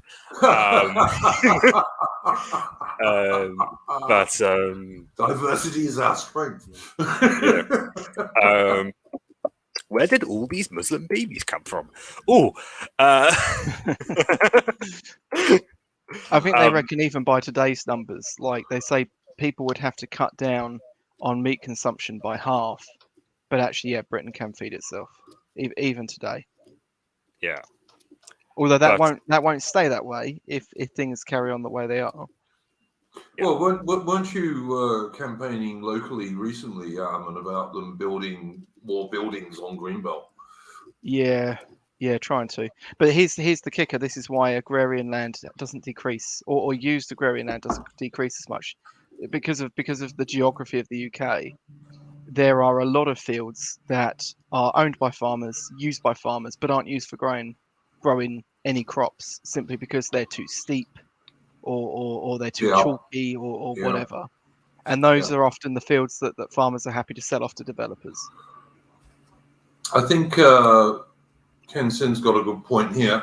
I don't think it's 10 million higher. I think that's an exaggeration. But I'm pretty sure that the real UK population is at least about 1 million higher than the official figures. I think the latest estimates are 2 million. Is it? Whoa. Yeah. Whoa. Jesus. Yeah. Whoa. I don't know. Justice. Yeah. It's pretty crazy. It's a crazy world out there, you guys. Well, I mean, one thing we should be doing is we should be using Ascension Island, one of these British islands that we have. It's a British military base that the Americans also use, by the way. Why don't we just use St. Helena? That's what we No. St. St. Helena's a nice island. It's pretty. Yeah, I know, green. But it's green. But it historically is used for punishment of foreigners we don't like. Yeah, Wait, well, what? we put Napoleon there for sure, but we put Napoleon there because it was actually quite a nice place. Yeah, no relation to Napoleon in the chat. No, obviously. Not yet, anyway. No, Napoleon Bonaparte, but obviously, the reason I would use Ascension is because it's a bare volcanic island, and all you need to, and the only wildlife there is seabirds on the edge, so you could put a barbed wire camp up in the middle, and all of these guys coming across in dinghies should go straight there. And it's already a military base, so all you've got to do is send a few more guys out there to be guards. You send a couple of doctors and a few nurses, and there you are. You've done it. And when they get when their applications get rejected, they get taken from there straight home. And if they spend hardly any time in the UK at all. I reckon if Britain did that, which is pretty much what Australia did, by the way, a few years ago, it would have exactly the same effect. It would stop the illegal immigrants in boats. It would just because they wouldn't want to do that if they know they're going to be sent to a not a prison but a detention centre on an island. Don't they do that in Greece though? They still come over even though they were holding them in. Yeah, it's because Greece, like the thing is about Greece is that it has a huge coastline and not many people to defend it. Yeah, it's very indented all over the place. There's loads and loads of islands. But the other issue is a lot of these people coming over don't realise what they're walking into anyway, because the most they've seen is a pamphlet dropped by the Open Society or something like that. Yeah, but I think, and I've seen other people agreeing with me on this one, who are talking about immigration and illegal immigration, that word of mouth would soon get back. But if they knew, okay, you get landed at Dover, but instead of being put in a 3-star hotel somewhere or an ex-army barracks somewhere, that's been upgraded for you, you get sent to Nissan Hut, sort of volcanic island in the middle of the Atlantic. I reckon that would soon get back to me. And it would also be much cheaper for Britain, of course. Far less expensive. We'll just have to release a few back to tell the story. Well, they'd all get released. They'll find out eventually. by osmosis. Yeah, and it would be on the news. I mean, the BBC or the Biased Brainwashing Corporation would be slagging off constantly all over the world. That BBC. Yeah. So, people would soon find out about it, but it's absolutely the best idea, in my opinion. And I was happy to see that Conservative lady who used to be in the EU Parliament. What's her name? The old lady. She was actually suggesting exactly the same thing on a show the other day. That's what Britain should be doing is opening a detention centre on Ascension. It's absolutely the best thing we could possibly do. It'd be a good use for the island. It's a British island anyway, and as I say, there's no native population there. It's not a very pretty place. It's just a bare volcanic island. It would be ideal for that. Yeah. Anne Widdecombe, Cardamom in the chat. Yes, quite right. It was Anne Widdecombe. It wouldn't be racist. I'm not actually all that worried about illegals. It's but we are getting thousands now. We are getting a lot. I think it's still something like 5 or 10% of the overall thing. So, yeah, it's not the most important thing. The most important thing is to stop legal mass immigration from Europe as well. I'm not being racist about this. It just needs to stop from everywhere. Britain's overcrowded. But that's something that you can relatively easily do something about. And I think it would get overwhelming support amongst the real indigenous British population. Mm. Yeah. So yeah, I mean, yeah, Rory Herbert. The Ascension was absolutely vital to retaking the Falkland Islands because it was the forward British base for the place. You know, for doing that. This is one of the reasons you keep these islands and you keep military bases on them, because you can use them for that. I mean, without Ascension, it would have been quite difficult for Britain to retake the Falkland Islands. To actually, you know, mount it all from Britain or Gibraltar would have been almost impossible.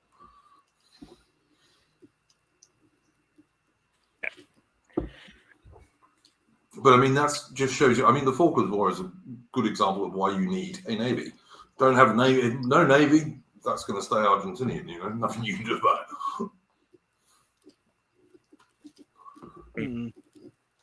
But triple five in the chat is saying, here we go. Ironically, our politicians only focus on illegal immigration. Well, yeah, that's true, and Trump went on about that too. Yes, that's true as well. But the point is, even doing something about that would be a step in the right direction. I mean, as Adam said, yes, it's nowhere near enough. It's not the most important thing, but it's something, and they're not even doing that.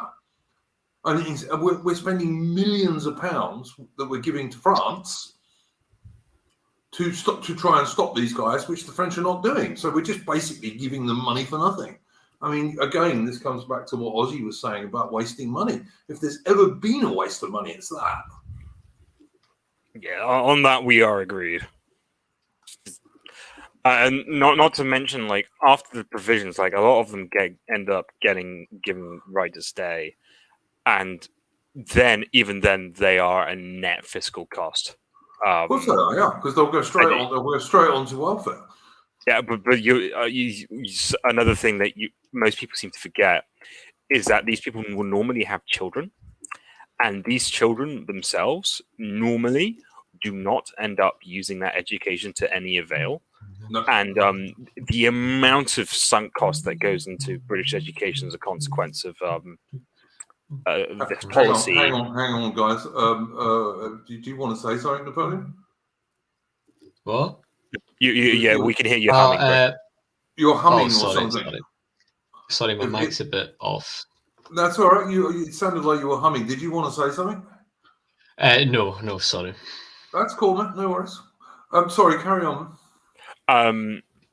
But yeah, one of the huge costs that we aren't really seeing, that we're seeing, sorry, is that, and it's long term, and so it is the education cost, and of course the education cost is structural, because a lot of people who end up on welfare, their children end up on welfare too, for reasons that I shall not disclose, but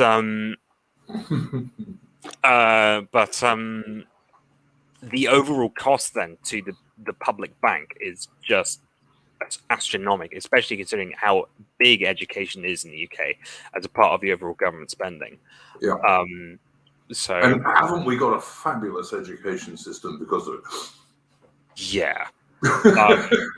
It should be noted that children generally seem to don't perform as well in varied communities. They don't work as hard, and actually that's the same in firms as well, and places where people do innovation. It just seems that people aren't as creative when they're surrounded by diversity.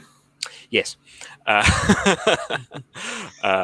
try not to say the word because it's... Isn't it surprising? It's almost as if they don't form teams so much, isn't it? Yeah, well, yeah, it all comes back to like low trust, doesn't it?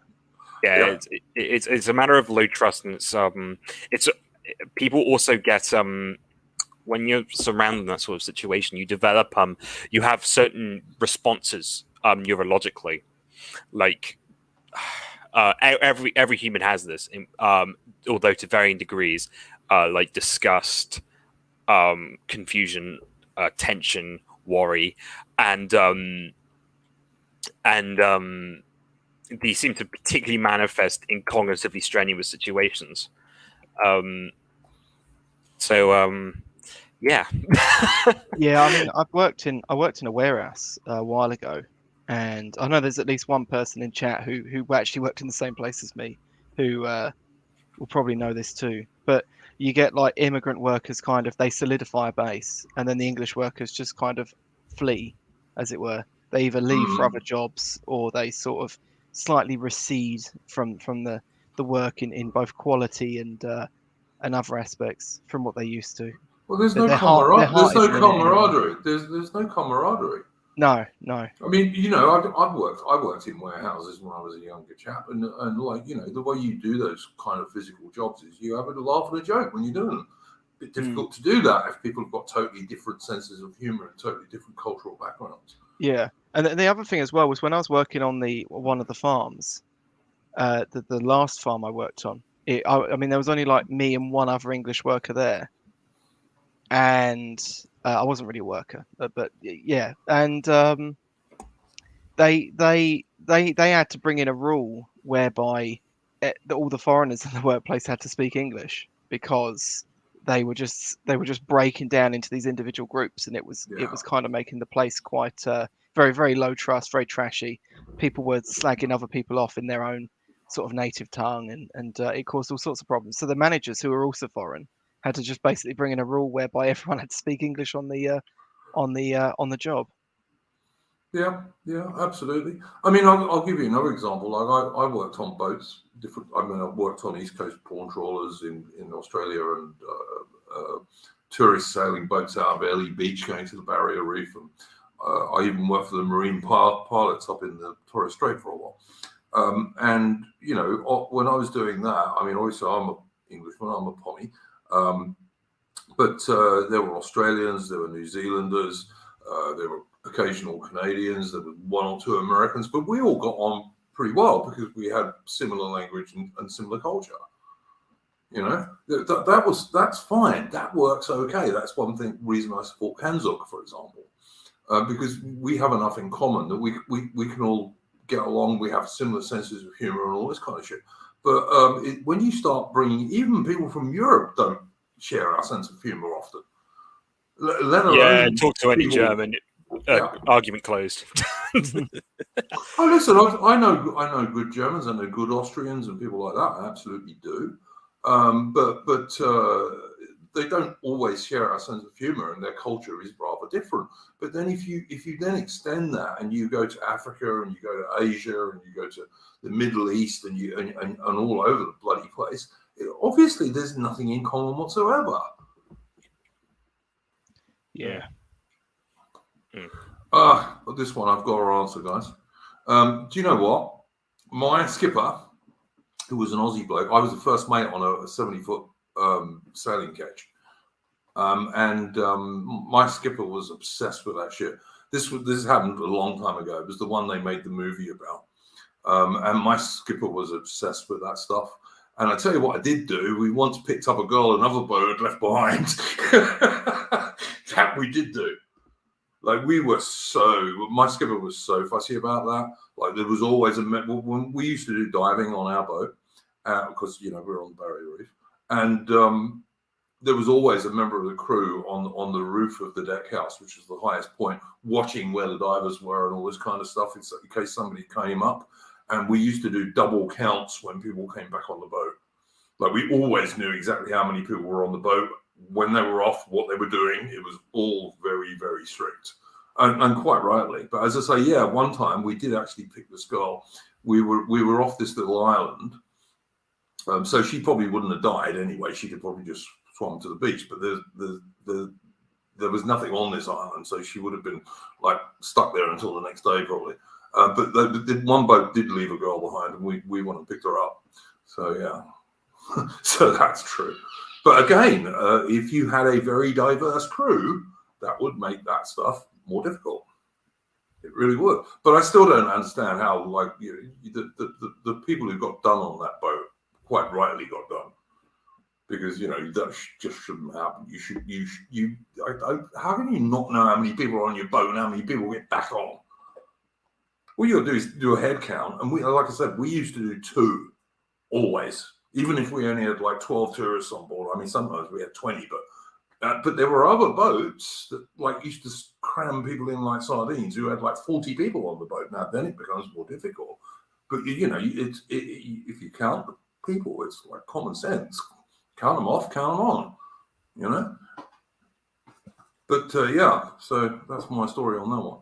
But all of this stuff that we've been talking about, I mean, any human action is going to go better when the people have more in common, because they'll form a team, they'll have a camaraderie, and I mean that's just common sense, surely.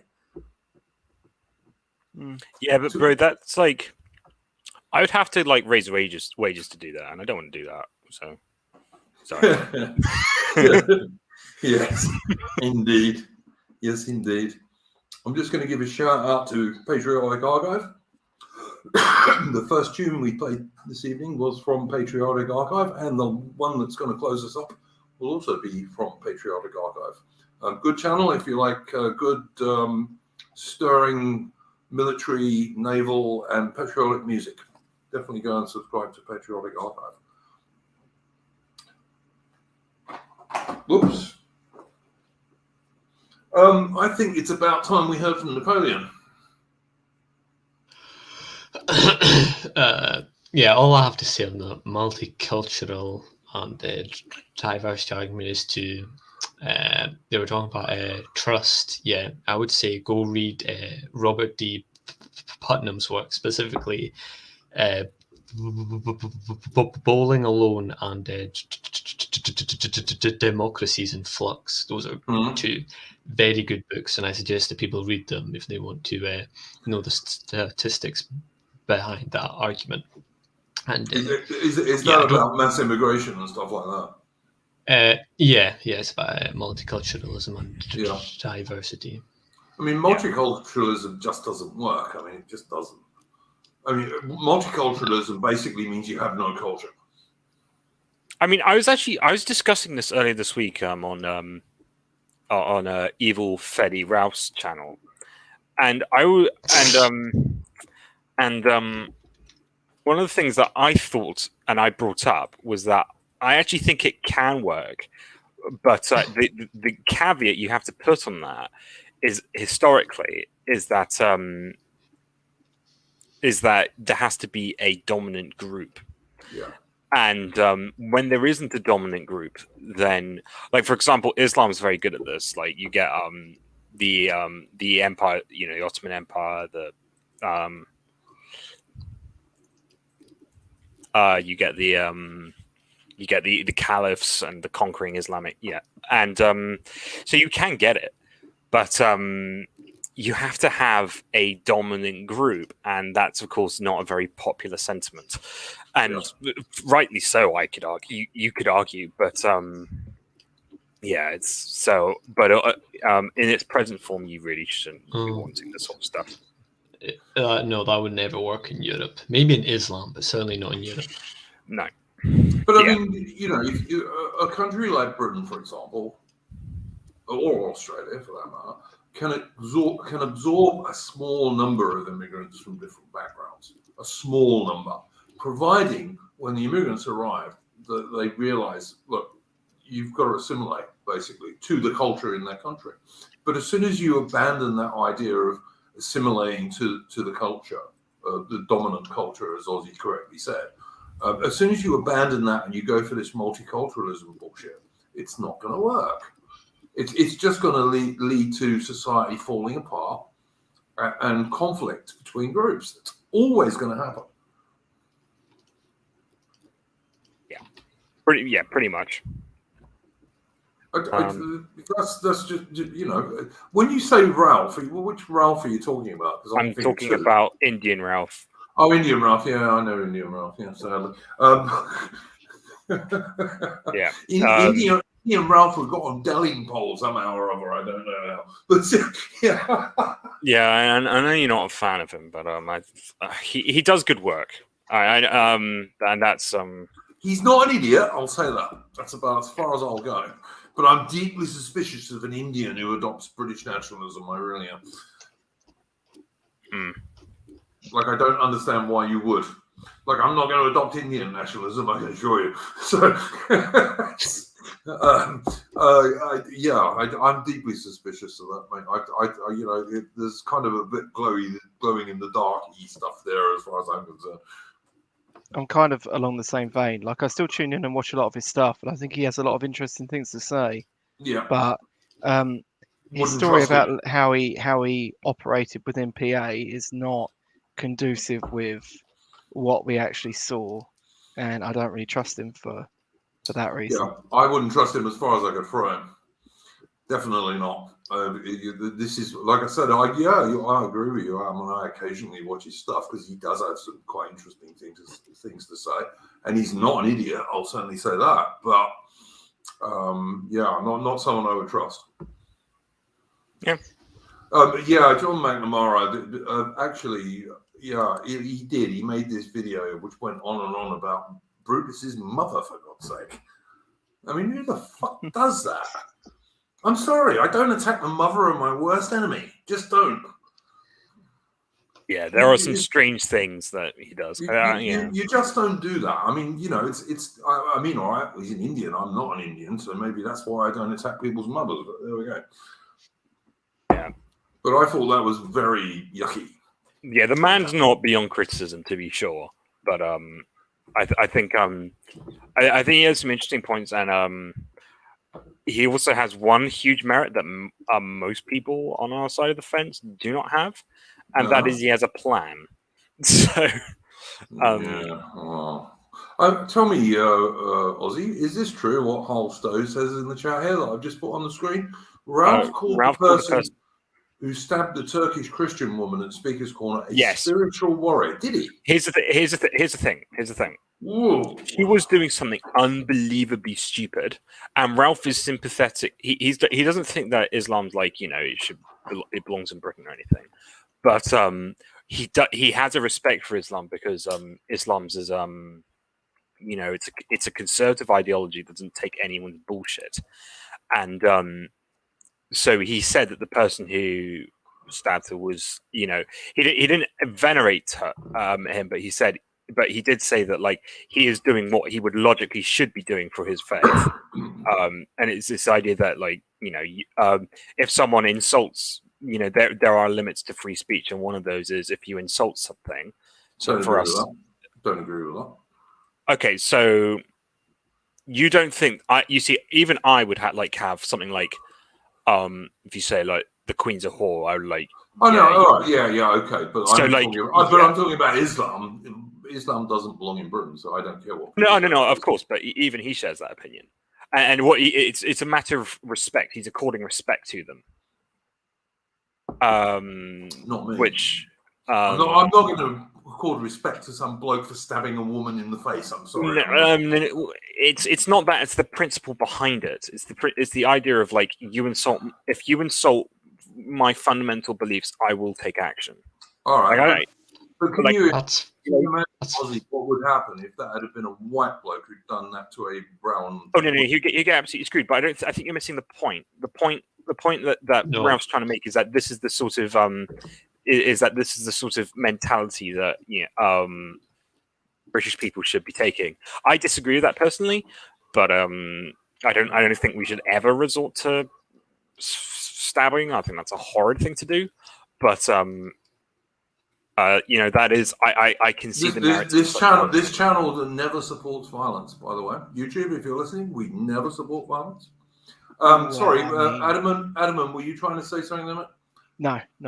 Was it you? Yeah, Napoleon was trying to say something. Yeah, Napoleon, beg your pardon. Trying to say, like, it was the principle that he was talking about, not the action itself. I think that's far too much mental gymnastics for people, and I think saying that in the first place, what Ralph said was retarded, and he's an idiot. I tend to agree with you. He's not an idiot, but he does have a loose judgment. No, he's not an idiot. No, I don't think he's an idiot at all. But I see what Napoleon is trying to say. Yeah. It was a stupid thing to say, which doesn't make him an idiot. He definitely has a loose judgment. That's to be sure. and might be You a are bit glowing, entitled to your and he might be a bit glowing in the dark. I would say myself. Would not surprise me. Didn't he work for what was the company he used to work for? Goldman Sachs. Goldman Sachs. Yeah, well, I mean, there's Globo Homo for you guys. I mean, come on. And I know plenty of people who've worked in JP Morgan and things like that. And absolutely. Yeah, so I know a few too. And they were quite happy to say yes, it was very Globo Homo. But anyway, I would also say John McNamara. Ralph was literally saying he'd have sex with Brutus's mother in front of Brutus. That's what he said, and he did. I remember that video. I'm sorry, that's just completely unacceptable. And I mean, don't get me wrong, I like Brutus, but even if I didn't like Brutus, I would turn around and say that was unacceptable. There's just certain things you just. Yeah, it's beyond the pale. It's completely un-British to say something like that for a start. It's uncivilized. Yeah. Yeah. Didn't you Indians learn anything from us? Oh shit. Whoops. I shouldn't have said that. Yeah, so Ralph definitely has his caveats, but one of the things I would say about him, and I'll put it forward again, is that he has a plan. Most of us, does Ralph still go to Speaker's Corner? He's in Germany at the moment, but when he's coming back, he may go to Speaker's Corner. I don't know. So were you actually on his channel, Ozzy? Yeah, I've been on this channel like a fair few times now. He doesn't like me because I really slagged him off over that Brutus stuff a long time ago now. But anyway, what's his plan? So his plan does involve a ball. It involves computer science. Basically, you use you find people's interests, which they express through searches online, through their own concern, and you pitch it to them as a political platform. You get them to think, "Oh, this party's really for me," because let's say you're really concerned about something like potholes or other things like that. Most people's general concerns politically is that the government doesn't listen to them, and so what you do is you create a party that's like entirely focused around listening to them. And the idea is that once you feel like you're in a political party that like cares about your really is passionate about potholes, because they're just those bloody potholes, then you can start thinking about more abstract and high level things, and one of those things could be immigration. And that's something it's something similar to what the AfD does in Germany, and Le Pen does in France. But doesn't this involve starting off a whole new movement and building up a whole new set of momentum? Well, he's planning. Or does he imply that we could piggyback off something? He's founding a new party. It's at the Electoral Commission as we speak. But yes, it does involve that. I mean, I think it could work. I'm also, I think it could very easily go wrong, and that's but it's a plan, and I'm not seeing many ones from other people. Couldn't we just do that from within the Tory party? The thing is that knowing what I know about people who are Tories, I don't know. I know that I've been around people who become Tories, so they are. We need Royal Oak for this discussion. They are so bloody bright, and one of the big problems is that they can pick. Is that Tories are very, very good at picking up one, suckers, and two, deviants, and they will. Depending on how bad an actor you are, they could figure you out very quickly. Right. Yeah. So, I mean, you could do it from within the Tories. I mean, so one of the guys I'm talking to, who I've talked to about this plan, says, "Well, why can't we just infiltrate the Tories and do this? Why can't we do external pressure and internal pressure?" And I think that's probably. A reasonable solution. But the core of it is that you have to accept the fact that most people are not like us, and you therefore have to play to the fact that you need to get them to become like us. And how do you do that? Well, you make them less concerned. You need to make them less concerned about their immediate things and start thinking on an abstract level. Because so, Plan B, could we not do this within the Labour Party then?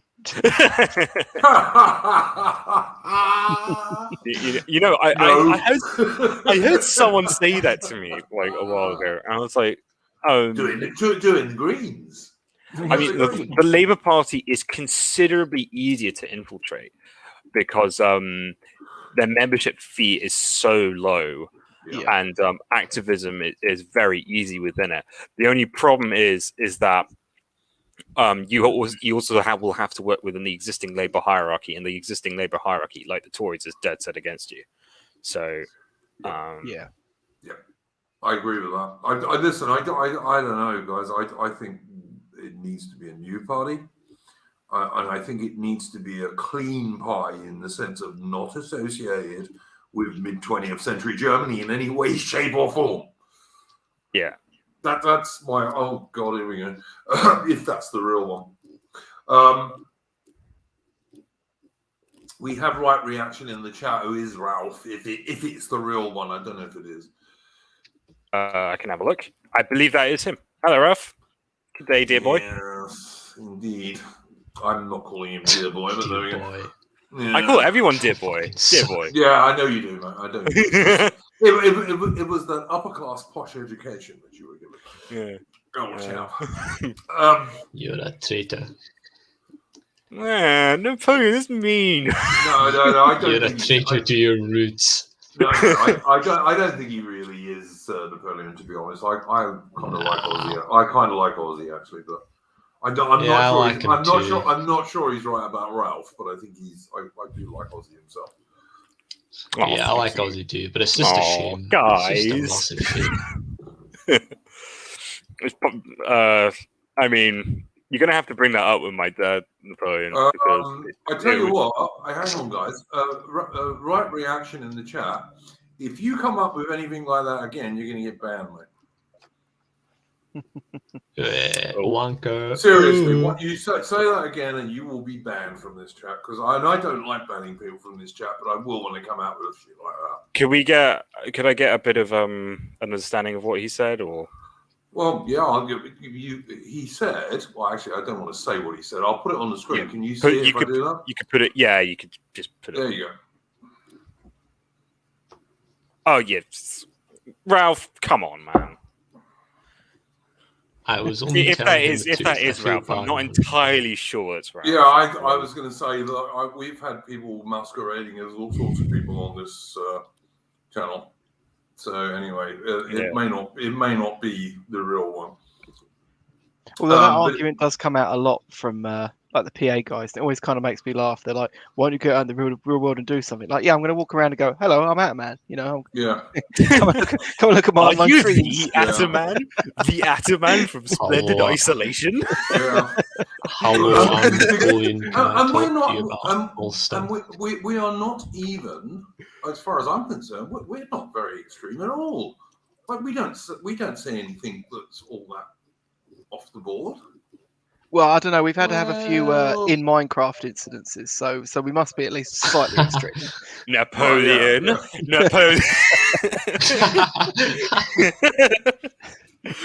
But no, honestly, I mean, I try and keep us like on the straight and level as much as possible, and we're most certainly no sort of Nazi LARPer channel. So you know. Yeah. I think. We try and stay well behaved.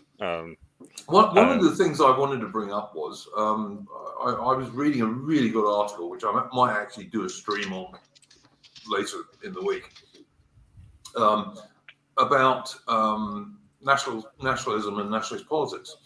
And one of the things they were suggesting in there that I think is a good idea is that maybe what we need to do is start doing something at a local level. And given I know Ataman does this a lot, I was going to ask Ataman to start with what he thinks of that idea.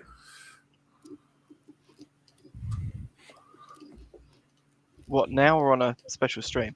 No, I mean, I'm just on that one because there's other stuff that we'll talk about on that stream. I don't know. I mean, it all seems fairly hopeless to me. I do it kind of partly because I get some sort of deranged joy out of it, and I like the punishment. And I don't know. I see it as a window through which to network with people and bring people around, but not necessarily to win on the issues that I'm pushing on, because I rarely do. But at least you're trying. Yeah. Tommy Hill, I don't want to bomb anyone, not even in Minecraft. And I tried to make that clear earlier. But anyway, what do you think about that one, Ozzy, doing stuff on a local level? Yeah, I mean, the thing is that like my thing about doing stuff on a local level is that I do wonder how that ends up translating into bigger action. So that's my immediate thought on the matter. I mean, could it work? Yeah, sure. Do we have the time to see it work? I do not know. Yeah, it's all a bit of a coin toss at the moment, knowing what would work and what wouldn't work. And it's been on like, one of the things that I would say is that we should probably not go immediately for the jugular. So in that sense, I think local activism is probably better, because what you want to do is you want to start building rapport. You want to start making people see you as a reliable set of people who aren't going to spurg about one thing or another. Insofar as you can get to the point at which you're just sort of like going with the pothole party, like, and then like people are like saying, well, you can't talk about this, you're the pothole party. Then I start getting worried. Yeah, so like I think it can go either way, this. Napoleon, you got anything on that one? Doing stuff on a local level? I mean, where I live it's not a very important place. Personally, if you want to do, like, I think it is important, but I think it completely depends on where you live. Yeah, so I don't know. I think it's completely up to the person. I don't think I can make like a generalization. I was just thinking, like, one thing I think we could all agree on, like, I was talking earlier about them taking the statue down of the Welsh general. That sort of thing is something that we could certainly get involved in on a local level. Is to try and stop that sort of thing happening. Which general was it? It was Picton, General Picton. Was he Welsh? Yes, he was certainly Welsh. Yes, very much so. Oh. And they took one of his statues. He's got two statues. Well, he had two statues in Wales. He had one in Cardiff, which is obviously the capital of Wales. They took that one down, but the one in Brecon, the locals all voted to keep up. And I'm thinking, like, that sort of thing, if that sort of thing comes up in your area, that's one thing we certainly can do, is to say, no, you don't get rid of our bloody history,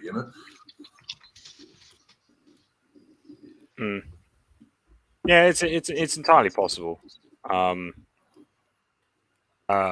just think that's something we could do, and we could win, and we'd get quite a lot of ordinary people support, because most people don't really want their traditional statues taken down. Yeah. On that, yeah. Yeah, I can see that. Yeah, I can definitely see that. Patriotic Archive is saying, whereabouts is that Patriotic Archive? Without doxing yourself, roughly speaking, what part of the world is that?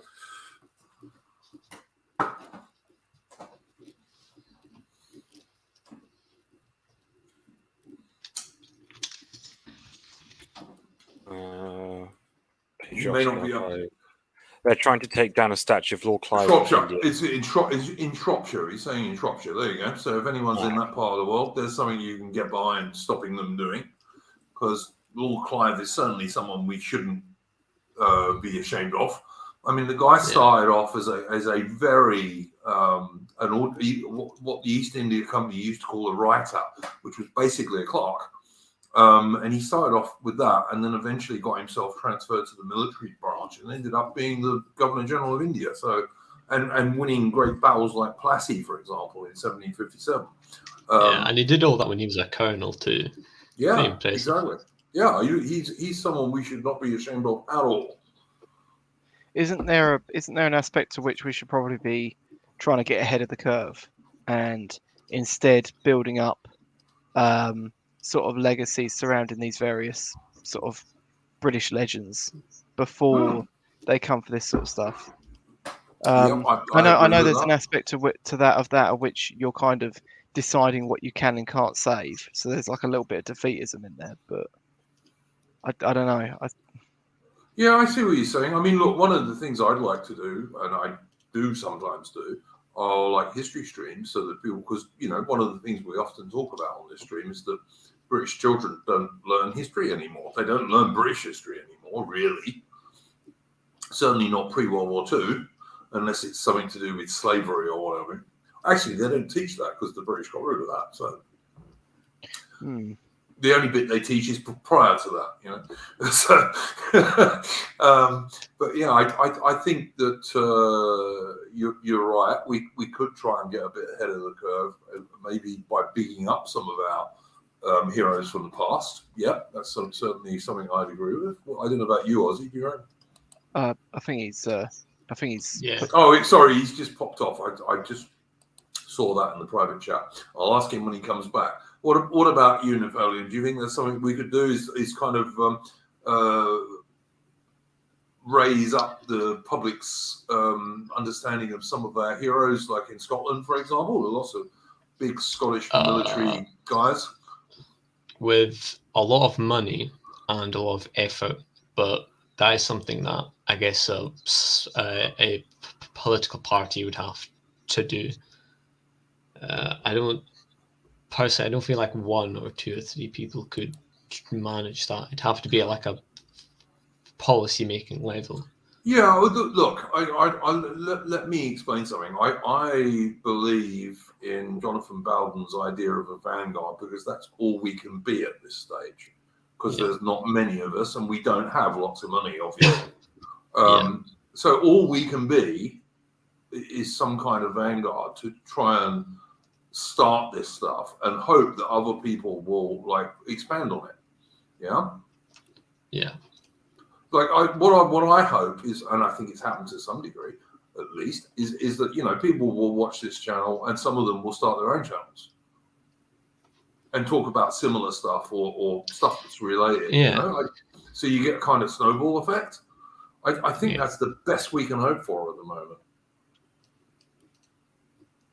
Yeah, YouTube channels have a massive effect, because like it's a great like massive platform, and it like Epic History TV has like a massive following, and channels like that can greatly educate people on like the history of like many nations, not just your own. And I feel like that is incredibly handy. Yeah, but like I said, it's almost all we can do at the moment. Adam, what do you reckon? I don't see any other way we can go. You know, people sometimes ask me, why do I still do these streams? Because I think they're doing a little bit of good. We're slowly getting a bigger audience. Don't forget to like and subscribe, people, by the way.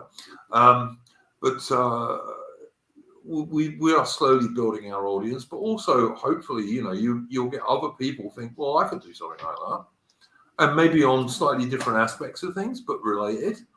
It's the only way I can see to go forward at the moment. And if we don't do that, then we're not doing anything, and we're just sitting there while the shit gets shoveled on our heads. Mm-hmm. Yeah. You know, I mean, it's not perfect, and like a lot of it is blackpilling, of course, but doing something is better than doing nothing. Like when you're in the army, that's what they teach you. Like if you're really in a bad situation, doing anything is better than not doing anything at all and getting killed. You might make a mistake, but you might get away with it. I actually take the opposite approach. Oh, so you're going to go with the NRX view here, are you? Yeah, because we know what doing anything looks like. And yeah, no, I'm not. Hang on, I'm not talking about bloody Charlottesville. Yeah, like so you have to be smart about it. Yeah, I mean, I'm not. I don't know.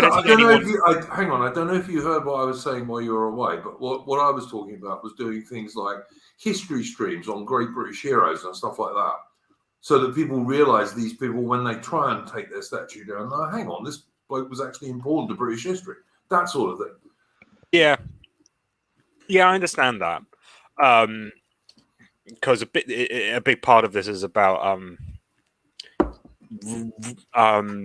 rerouting people back to an idea of Britain, and so there I'm in agreement, and I'm not saying anyone here is. I don't think you're going to find many people here who are going to be like going, oh, you know what we need to do? We need to do it at Charlottesville. I don't think those are going to be very common. This sort of thing. Hopefully not. Or as a well-respected gentleman I know has called them retard rallies. Yeah, reasonable. Yeah, you do have to be calculated, and one of the things that we're actually at kind of a disadvantage on our part of the spectrum is that the people who want to do who want to do boots on the ground stuff are normally not the sort of people you want doing boots on the ground stuff. Yeah, but let's be clear. I think you can do, as we said earlier, we were talking to Ataman about. I think you can do stuff on a local level that isn't even overtly nationalist at all, like trying to preserve green belt and this kind of stuff. But what I'm really talking about is I'm not talking about doing boots on the ground stuff. What I'm talking at the moment, because I don't think we're strong enough to do that anyway.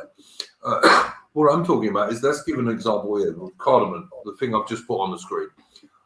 They have renamed Havelock Road, named after Henry Havelock, to Guru Nanak Road in London, because Havelock was a nasty racist who killed Indians.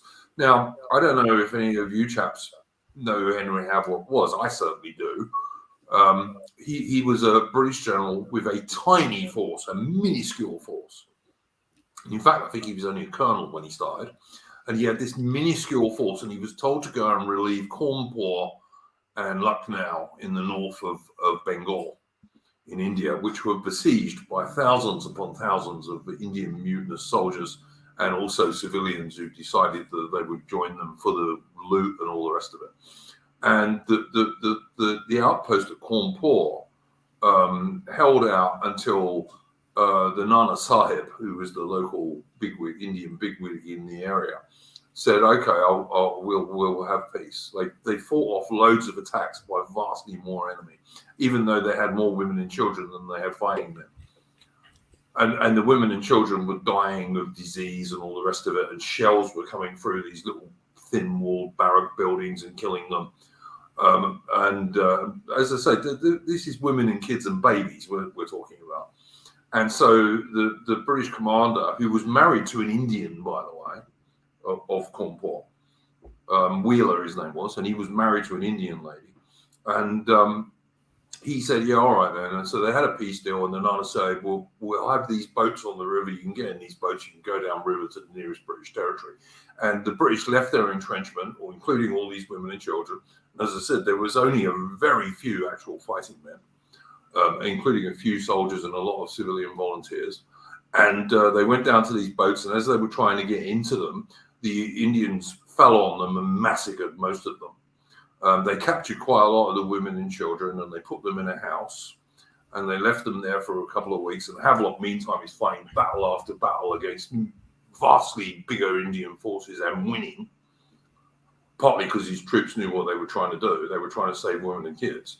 And they put all these women and kids who survived the massacre into this house for several weeks. And then as Havelock got nearer, the Nana Sahib decided he was going to kill them all so there were no witnesses. And even the Indian sepoys wouldn't do it. So he got a couple of Muslim bushes to go in there, and they killed all of these women and children and babies. And like there was a room that was like 2 inches thick in blood, and they bashed babies' brains out on the wall and shit like that. That's what Havelock did. And from there, he went on to Lucknow, which had slightly more soldiers and was a bit better defended, but also had loads of women and kids. And luckily enough, he arrived just in time to save Lucknow. And some of the soldiers, by the way, were Highlanders. Ozzy and Napoleon will be pleased to hear.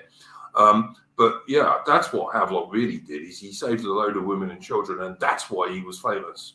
And the statue of him in Trafalgar Square was actually put up by private soldiers giving donations, privates and corporals and sergeants, non-commissioned guys, because he was popular. And he was actually a bit of a Bible thumper. He didn't like his troops getting drunk. But he was in no way a nasty racist who killed Indians. He killed Indians who were trying to kill British women and children. And I wonder if the people who renamed that road, I mean, I guess probably where they are, there's probably very few indigenous British people left. But I mean, I guess the indigenous British people probably didn't even know Havelock was. Now, I think, you could do a stream on Henry Havelock. I'd love to. He's a very fascinating guy.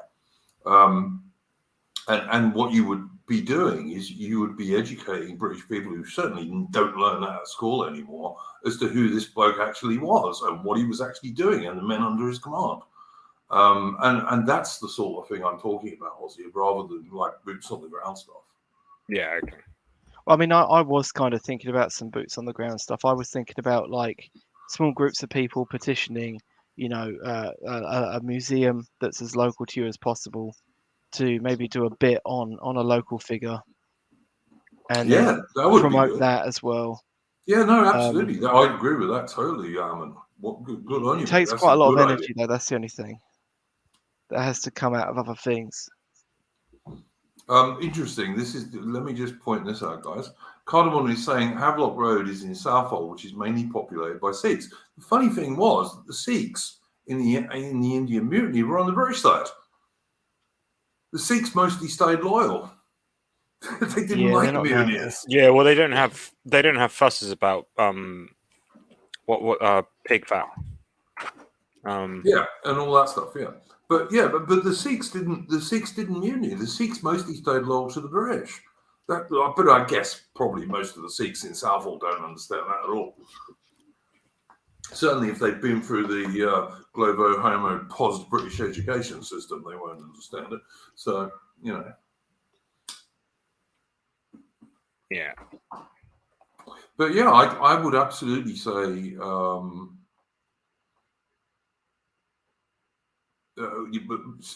Adam is totally right. That sort of local stuff we should do. I'd say that is the kind of stuff we can do because it's not even nationalistic particularly. I mean, kind of is, but it's historical as well. But I also think, if we do streams on historical characters, maybe when someone tries to change the name of a road or pull down a statue, more people will understand who that person is and why they are actually important in British history. And they won't get the left-wing bullshit view that they put out about people like Havelock, for example.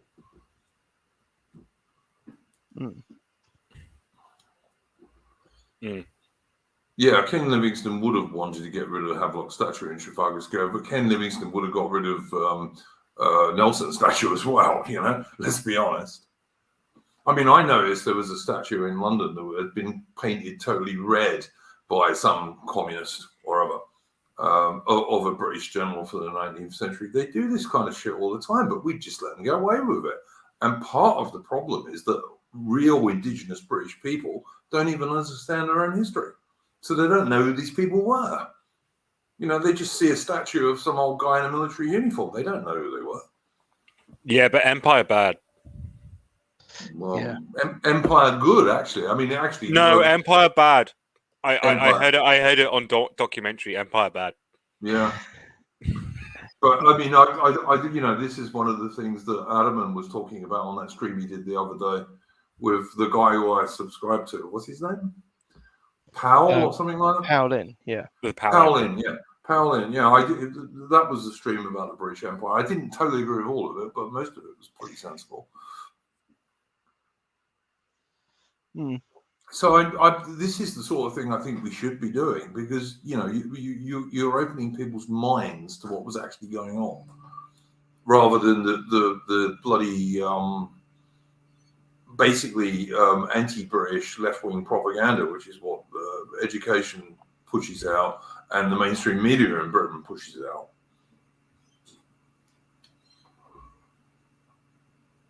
Yeah. Is Academics Agent stream on Imperial Germany still? It was still up this morning, Lady of Shalott. I don't know if it is now. Yesterday, I beg your pardon. But I think it is actually, because I tried to look for it. I was just trying to finish it off today, but I didn't get to it. I'll be honest. I thought that they were a bit harsh on Bismarck and a bit too kind to the to Kaiser Bill, who I don't think was the brightest tool in the shed, to be honest. But there we go. When was it? Because I can't see it either. Oh, maybe it's not. Let me have a look, guys. I mean, he takes them down. No, it's still up. I'm on a policy. It's called Fall of Eagle. Oh, hang on. This is on a Politic Majesty stream, not AA's. Yeah. No. AA's one. On AA, I think it is down. Oh, but hang on. Don't forget, AA takes all of his streams down and sticks them behind the paywall. So he may have done that. Yeah, no, it's not behind the paywall either. Oh, okay. I could look, because I actually am. It'll probably be unlisted. Yeah.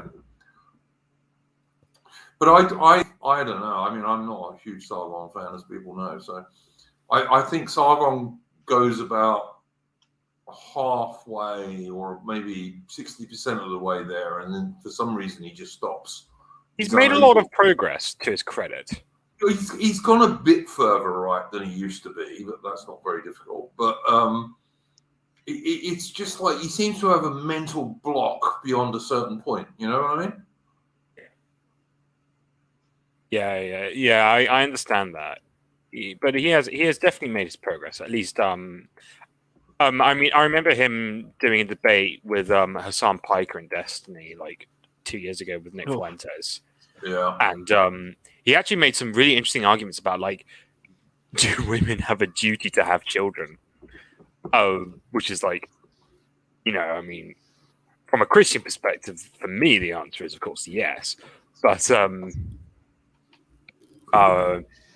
to see someone from a secular point of view say that, I thought that was absolutely fascinating.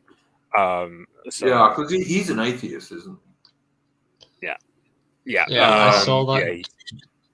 I saw that debate. It was absolute arse. I don't recommend anyone watch it. I don't recommend anyone watching any Sargon debate, because I don't think Sargon's very good at debating.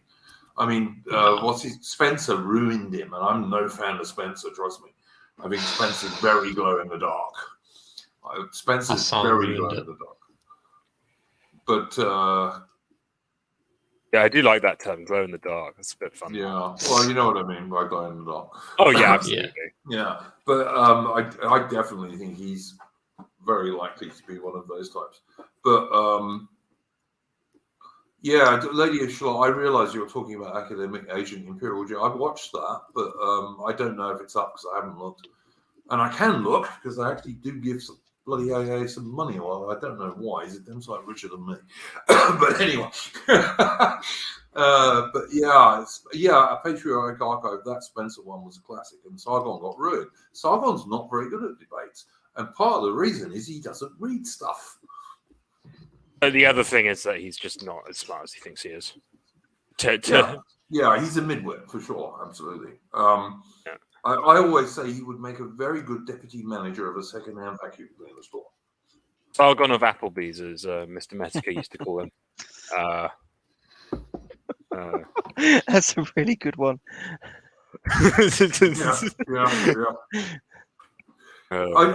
I said, I mean, Sargon, yes, he has made a bit of progress, but as Adam says here, his mental block is called classical liberalism. He just can't get over that. And like, I'm not one of these people that thinks classical liberalism was absolutely evil. I just think it only worked for a very small Anglo-Celtic kind of people. So like it worked in Britain in the 18th century, it worked in America in the late 18th century, early 19th century. But well, I mean, the classical liberals wouldn't agree with most of the presuppositions of modern classical liberals. No, they wouldn't. That's true. Yeah, absolutely. I mean, if you looked at someone like, say, what's his name, Palmerston, he was a liberal. He would be an extreme right winger in modern society, you know. So, Yeah. I mean, he'd probably be more right wing than me in some respects. But yeah, Didn't Palmerston do self-flagellation? Or am I thinking of someone else, another prime minister? No, you're thinking of this, right? You're thinking of bloody Gladstone, I think. That sounds like Gladstone. Yeah. Palmerston was a philanderer. Yeah. Palmerston used to like the ladies, and he was the guy who did gunboat diplomacy and all this kind of shit. But with Turkey. With everybody, mate. But well, specifically Turkey. That's just the example that I was using. Yeah, but he did it. Palmerston was the gunboat diplomacy kind of guy, but he was also not stupid. He didn't get Britain into a war with Prussia over Denmark, for example, which would have been a stupid war for Britain to get involved in because the navy couldn't have won it, you know, and Britain depended on its navy, not the army. So I don't mind Palmerston actually in most respects, but he wouldn't be a liberal by today's standards at all. Like he's probably 3 times more right wing than Alexander Johnson, for example. I don't think it's something you can quantify, but well, I mean, vastly more right wing than someone like Alexander Johnson, which is not saying much because like Alexander Johnson is hardly to the right of Clement Attlee. So I mean, you know. Yeah, I mean, in fact, I don't know. I'm not even sure if Alexander Johnson is to the right of Clement Attlee, actually. But you know, yep. That's Tommy Hill. Shane Palmerston wasn't PM in 1914. Absolutely, yeah, because he would have stayed out of that shit. And as I've often said, I think that was the original sin of the Britain and the British Empire was joining a war in 1914 and then raising a mass land army against all British tradition. Yeah, aren't they having another baby 555? I hear. Like he's like Alexander Johnson's thought is pregnant again, apparently. Yeah, she's pregnant. Yeah, and I say thought. It's not really correct because she's not really pretty enough to be a thought, but you know. Oh, come on, I'm happy. Married couple having children, this can't be a bad thing. Oh yeah, I'm happy too. You know, just increase. Absolutely thrilled. She's a left-wing bitch, and she and pussy whips her husband. Sorry, not happy about that I'm one. so happy. Yeah, I'm really thrilled. I think it's great. Yeah, it'll be like I'll be that thrilled when that British Army officer's son and the second-rate actress in America have a baby. I'll be that thrilled about that. Yeah, I don't know. Sometimes. Yeah, I guess I don't know. It's like. Yeah, I don't know. I can't hate someone for having kids. To be honest, I don't hate them for having kids. No, I don't hate them for having kids at all. I just don't like them. It's not the kids; it's them. You know. Yeah. It's not. You see, this is one of the things where the ethnets get things wrong. Not every white person is great. Yeah. I mean, most of the people who are doing bad shit to us are other white people. Yeah. I mean, that's lacking. The JQ. Yeah, it depends how. Hang on, even leaving aside the JQ stuff, right? Even leaving aside that, and I get where you're coming from with that stuff. I do. But many of the people who are doing bad things to us are culturally Christian white people. Right. Many of them. I mean, the thing is that this is something that H.P. Lovecraft guy on Twitter pointed out recently. If you could take over the means of propaganda from the state, those people would be your guys. Quicker than you could shake a stick. Oh, if you could, yeah, I agree with that. Yeah, of course. Money talks and bullshit walks, But unfortunately, we have no money. I mean, the BNP has a lot of money, but they ain't got any knowledge of how to use it. So yeah, fair enough. And where does that money come from exactly? Because there's loads of people who put their houses to the BNP in their wills. Wow! And those people are now dying, and the BNP has a huge amount of sort of back funding. So they're an enormously well-funded party for their size. But the trouble is they're so tainted by their past beliefs that they'll never bloody well get anywhere. That's well, I mean, maybe we should rebrand them and turn them into a pothole party. Just go, no, we're not those guys at all. But the trouble is, they would just get branded with the British say no to potholes. That BNP, I love it. British no potholes. Yeah. The British no pothole pie. Why? I don't know. I just think we have to have a fresh pie that is not involved in any of that crap. But it also needs to avoid what happened to UKIP, where it fell apart with people with personalities, stuff just, and also Farage leaving, of course. And it just fell apart with different people on the national executive arguing with each other about stuff that didn't really matter at all, The thing is that have you guys seen Farage's new talk thing he does on GB News? I've seen of it. I haven't watched it yet. It's pretty good, actually. Yeah. And one of the things that's been a part of Farage's philosophy for a long time that quite admirable and quite clever is that he's always he's playing the game, so to speak. He just goes to the very far edge of the Overton window and just sits there tugging at it. I mean, could you imagine how much more progress we would have if we had like one or two more of those? But he doesn't always do that, Ozzy. That's the trouble. Sometimes what he does is he starts something and then walks off. Yeah, I mean, no man is full of grace, but I mean, let's be honest. He destroyed UKIP by walking away when he did, and then he set up this Brexit party or whatever it was called, and he walked away from that. And I don't know. I just don't understand what he's trying to do, because you're right. If he really did do base stuff, he's one of the few people in Britain who would actually get some traction. Did he coin the phrase one of the pandemic? Sorry, guys. No, but he is one of the main arbiters behind calling the channel crossings out. He has done that. Yes, he has certainly done that. I mean, sure, he's not as active as he used to be, and Brexit has basically turned out to be nothing but a bullet in the foot for the right wing. But don't get me wrong, like he's more effective than most people we have. I mean, I'd rather have him than Coletti. Well, yeah, for sure.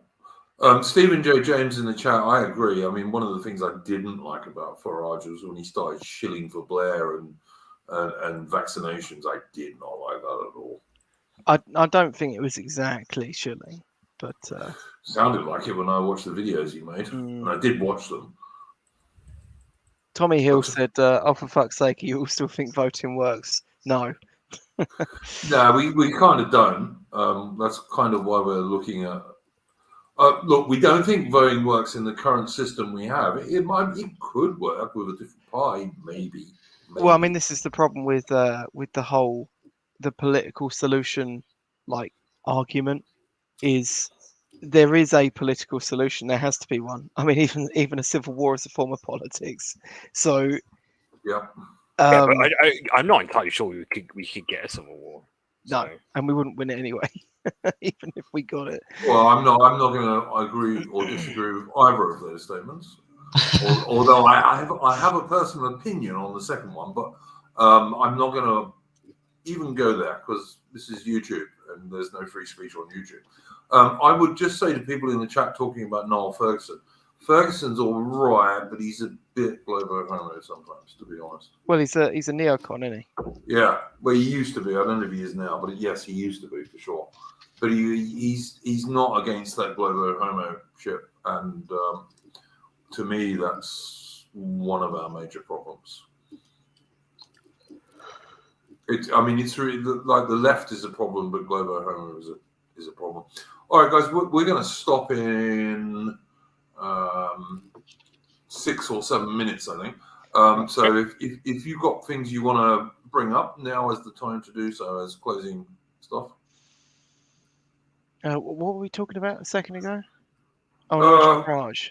Nigel Farage, and if I mean, yeah, okay. So the reason I brought up the pandemic thing is because I found it quite comical that in his first show he brought that up, and he said this is going to be the biggest news on TV this week, and then it just was.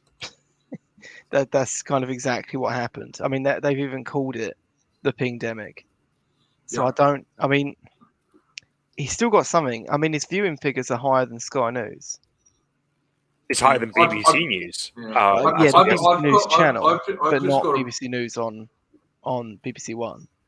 But yeah. But isn't BBC losing out to YouTube now? I think YouTube gets more views than the BBC does.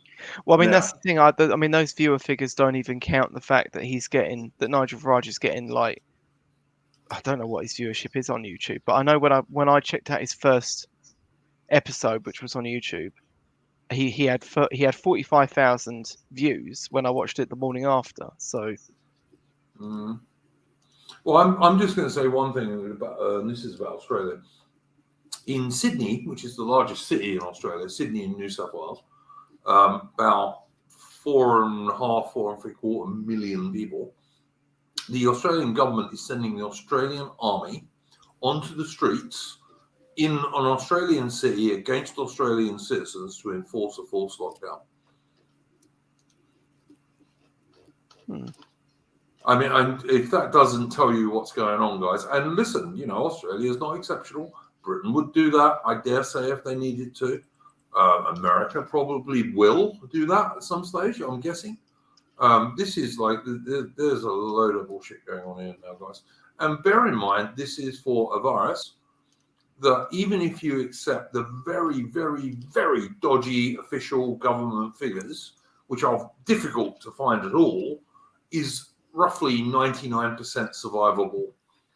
And he's hardly dangerous at all unless you're under about 80 years old, which is over the average lifespan of men in Britain, or you're extremely sick already and probably going to die anyway. And this is just being used, guys. It's just being used. What do you think they're using it for exactly? Well, what they're using it for, Ozzy, is they're bringing in. They want to bring in vaccine passports, which are basically ID cards, and more. They want to use it to bring in some sort of social credit system, which is the same sort of thing that the Chinese Communist Party run in China. Whichever, some people on the right will try and tell you China's a great place. No, it ain't. They're also using it to bring in universal credit. They want to bring in a cashless system, which of course means you'll have no privacy about anything you spend, and it can be cut off immediately anytime you like. They're using it for like so many nefarious purposes. I just think it's almost impossible to say that this great reset thing is not real now. Live in your little tiny unit and eat the bugs and own nothing and be happy. I just think that's what they're going for, mate. I really do. And it's every single country in the Western world doing it. In lockstep, pretty much. And I'm not saying it's wrong. And yet people say, no, it's conspiracy theory. Bollocks, is it? I mean, come on, how much evidence do you need? I'm not saying it is. And also, Ozzy, let me point this one out. People who are double vaccinated still catch China virus. Yeah, everyone knows that. We all know that. So, when was the last time you heard of a vaccine that didn't work that you must take? It's great. It does work. It reduces the chance of lethality. That's a great example, actually, because give me a second, and I'm here to answer your question. You ask me a question, and then I'm sorry. Carry on. Okay. So the immediate example I thought of then was I was vaccinated as a child for tetanus, not tetanus, typhoid, and as an adult I went to Kenya and did some volunteering there, and I contracted typhoid. Now, if I didn't have that vaccine, I would be dead because typhoid is a bitch. But I did have it, and even then typhoid was a bitch, but I would be dead without that vaccine. I suspect, I don't know, I'm not an epidemiologist, and I'm not any of these things, but I suspect that's possibly what they're going for. Would you agree that typhoid is a good deal more deadly than China virus? Absolutely. A great deal more deadly. Thank you. What I would also put forward is that I've taken one vaccine. I don't think I'm going to get the second one. I don't think it's necessary. I think in fact, asking me to have a second one is actually kind of weird. But with all that being said, and that's quite a lot I've just said, I don't think they want a social credit system, because having a social credit system is not let's say you're an evil globalist overlord and you want your cattle to do more productivity for you. You are much more likely to get that productivity out of them if people think they are free. This is the problem China has. China produces more stuff overall, but per capita it produces much less. Yeah. Communism does it. Well, it's just this when people don't think they're free, they're not as productive. They're not as productive. Right. But the other thing as well is, sorry, carry on. Yeah, Stefan Molyneux made a great video about this a long time ago. Like, I'm not an anarcho-capitalist by any way, shape, or form, but if you want people to be productive, you give them the illusion that they're doing this for themselves, and then you take 50% of their dividends. So I really struggle with this idea of they want a social credit system, they want to control us completely, blah blah blah. Because like, if you're a smart person, and the people at the top are smart, whether we like it or not, they are really breathtakingly intelligent people. They will want us to think that we're free. It's like the Matrix. I'm not quite sure how breathtakingly intelligent some of them are, but Adam, you were saying. Well, no, I was just going to say, like, agreeing with Ozzy. I mean, the thing is, they don't even need a social credit system either, because they have like an informal one anyway. Well, look, I'm just looking at the government wanting to introduce stuff where they want to cut people eating meat, they want to cut people eating sugar, they want to cut people eating this, that, and the other that they don't like for one reason or another. But that's largely just a move to dismantle like the farming lobbies. Yeah, and the sway of rural communities. And I would also put forward that if they were going to do that, they wouldn't do it. Oh, sorry, just a motorcycle come past my window.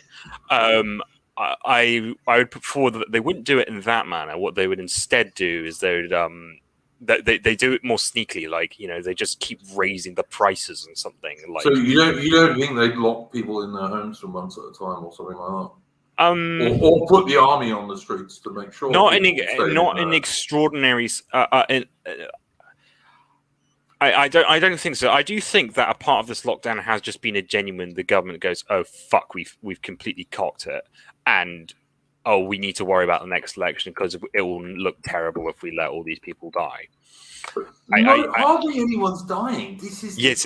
I know, but like, you've got to remember that at the next election cycle, Boris Johnson will be front loaded with the fact that someone will say you killed I don't know how many it's been 200,000 people, and like at the maximum number.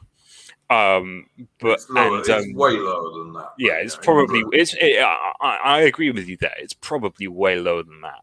But like, don't forget, there's been no flu deaths for the last 18 months. Even if it was just 1,000, like, can you think about Grenfell? Think about how much flack the Tories got from that. Like, they've got and the Tories almost always care about the election. So I don't think it's pathological as much as it is just them like thinking, "Oh God, the election! Oh God, oh God!" And okay, so answer me this one. There's a new law being introduced in Australia, which means if I put up something on a social media website which is anti-vaccination, I could get an $11,000 fine. That's an interesting counterpoint, and this is the part in which like I think from a particular like in economic freedom point of view, I would say that like the government is still trying to keep freedom, but like at this perspective, I would agree. There does the government is definitely taking taking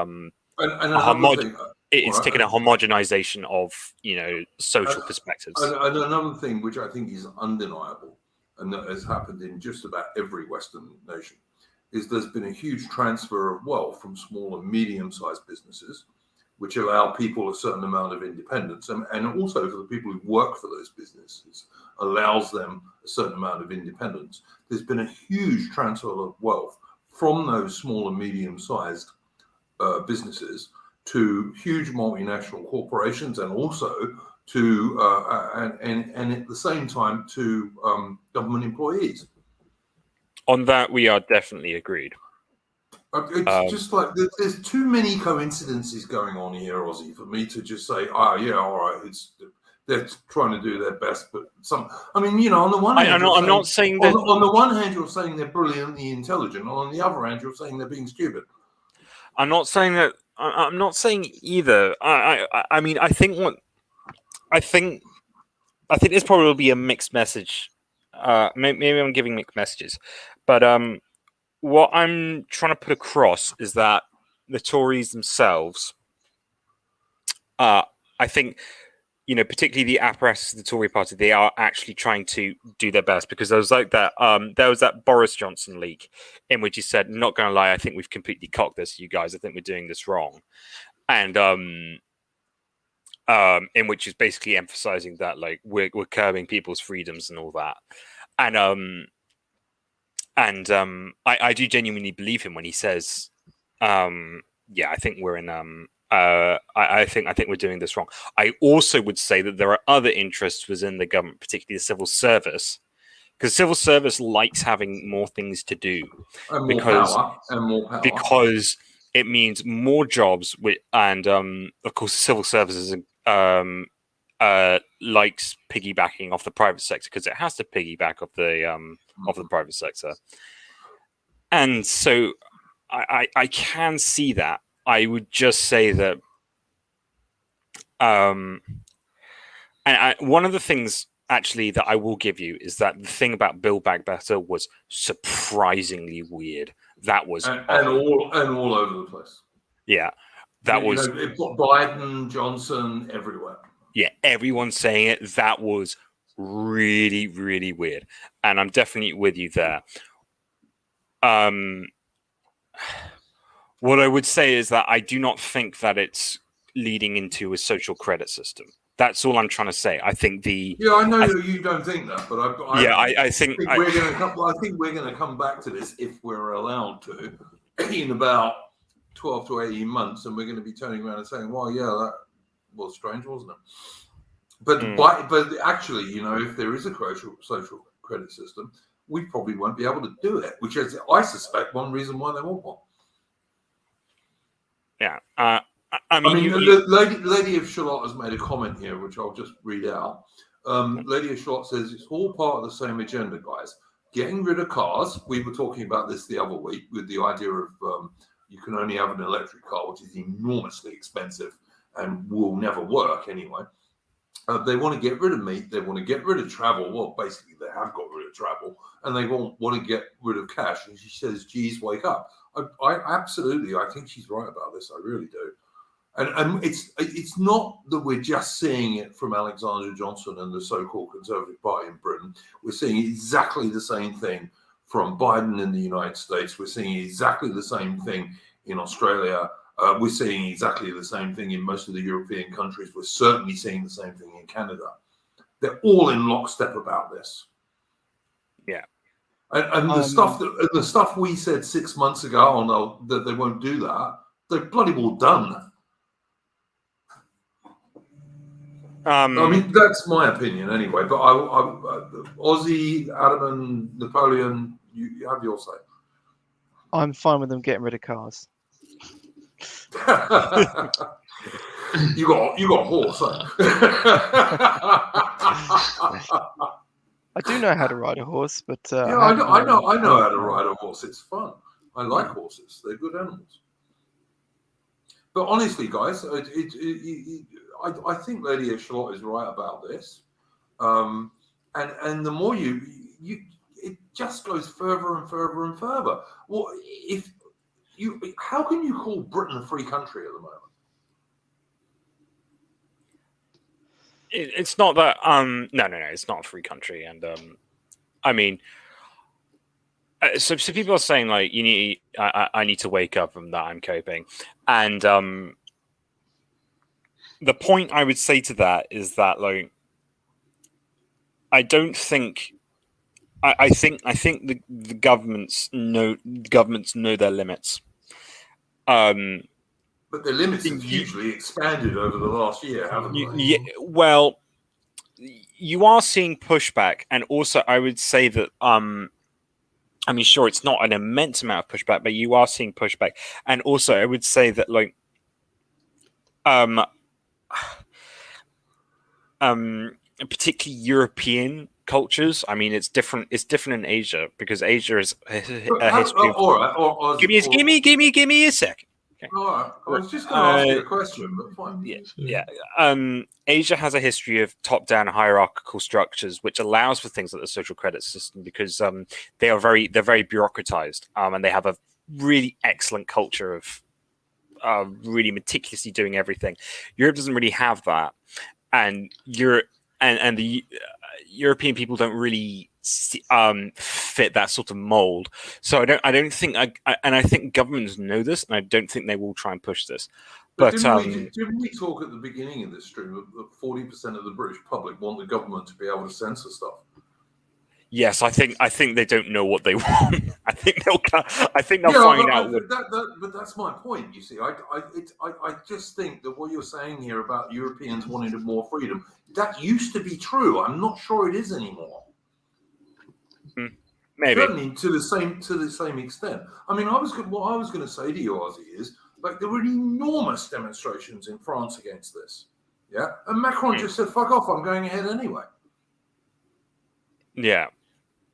What I would point out is that dissent in France is actually people are much more likely to be civilly disobedient in France because of laws like that. Yeah, absolutely. I agree. If you so Britain has typically got pretty high amounts of legal compliance, and I would say it's for this is really case in point. If you get more restrictions, people just reduce their compliance. This is why common law is generally more effective than the civil code. Yeah, I mean, it's like when France introduced no smoking laws, no one takes any notice in France. Yeah, you people smoke in hospitals in France because the French are a bit more manly in that respect. But I don't know, guys. Everything I am seeing and have been seeing for the last 18 months or so is leading me to believe that, we are going to end up with some sort of social credit system. And the social media, like YouTube and all the rest of it, are already leaning into that. I mean, what was that thing we heard the other week that the ADL were getting involved in? The ADL? What they have to do with COVID? Well, it's not just COVID, Aussie. It's COVID is being used as an excuse. This is my whole point. Like, this is a disease. Sorry, this is a virus that has at least a 99% survival rate. It is not the Black Death. It's not very dangerous to the vast majority of the population. And also, we also know now, or fairly well know now, that this was like developed in a lab. This is now accepted even by the mainstream media. It was developed in a lab, partly with American money and Canadian money. Yeah. Right. I've got to put it there. All right, mate, no worries. But we've also got... Yeah, no worries, Alan. Thank you for coming on. I'm also gonna leave too because it's quite late.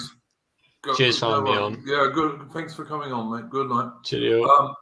But yeah, it's not just the China virus. You've got to look at it in conjunction with the other things that are going on at the same time. Yep. Is what I'm saying, Aussie. And it's not good, mate. We're in a very, very bad position at the moment. And as you said, the Build Back Better is everywhere. And I honestly, I was really totally against conspiracy theories 18 months ago. I really was. But when you look at this stuff now, you've got to say that most of the things the so-called conspiracy theorists said 18 months ago are coming true. Yeah. Yes, it's the government is getting larger. Sure. Yeah, for sure. And the private sector is getting smaller. Yeah, and it's also getting more concentrated. Yeah, in bigger and bigger companies, which are mostly not actually British companies. I'm not saying what I'm happy with things as they currently are going. What I'm saying is that I do not think that we're going to end up in a sort of you're locked in a hut and eating the bugs sort of situation. Not immediately. I think we're not even eventually. No, I'm sorry, man. I think you're wrong about that.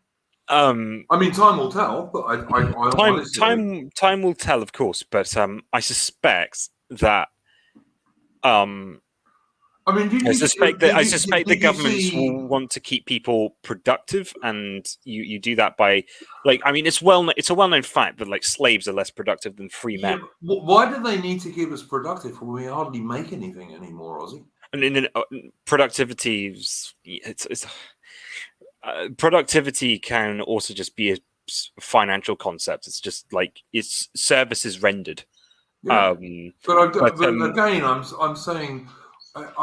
They want you to be productive so they can extract some goods from you, or goods and services from you. That's what a tax is. A tax is functionally an extraction of goods and services. Yeah, I realize that. Yeah. And so, what I would say is that people saying that that the people who run us are daft, and maybe they are. I don't think they are, but maybe they are. I think they're a mixture myself, but yeah. Yeah. I certainly don't think that the people in the companies are daft. I don't think Bill Gates is daft or Jeff Bezos or the like. I think they're evil. I think they're evil. Yeah, but with regards, they will want to give you the illusion that you can still do what you want to do. At least they want depopulation. No, they really don't, mate. Have you seen the migration levels? Population. Yeah, hang on. There is a difference between world depopulation and transplanting huge bits of the third world into the first world. You could still do that and overall depopulate the world. Yeah, I get that, but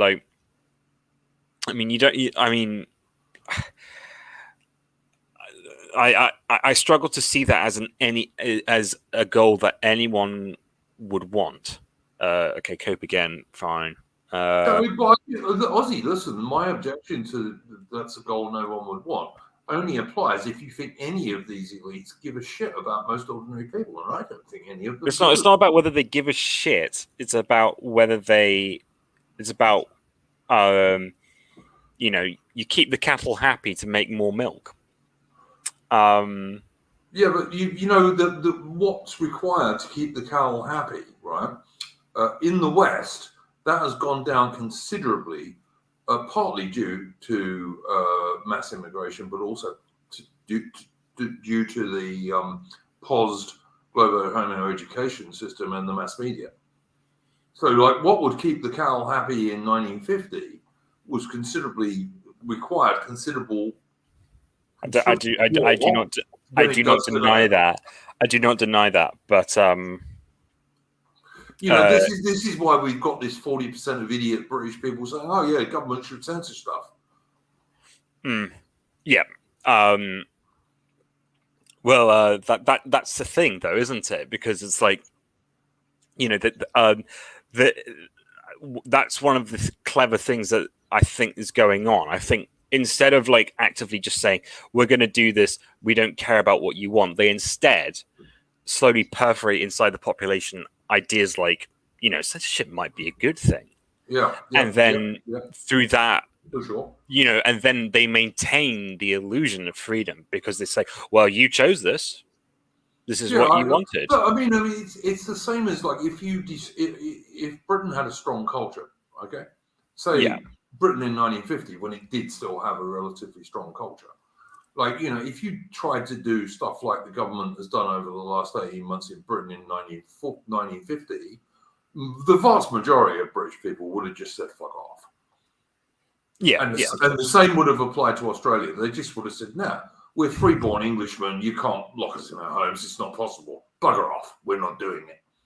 But because our cultures have been so diluted over the last, well, certainly the last 30 years, but really over the last 60 years, this is why they can now get away with it.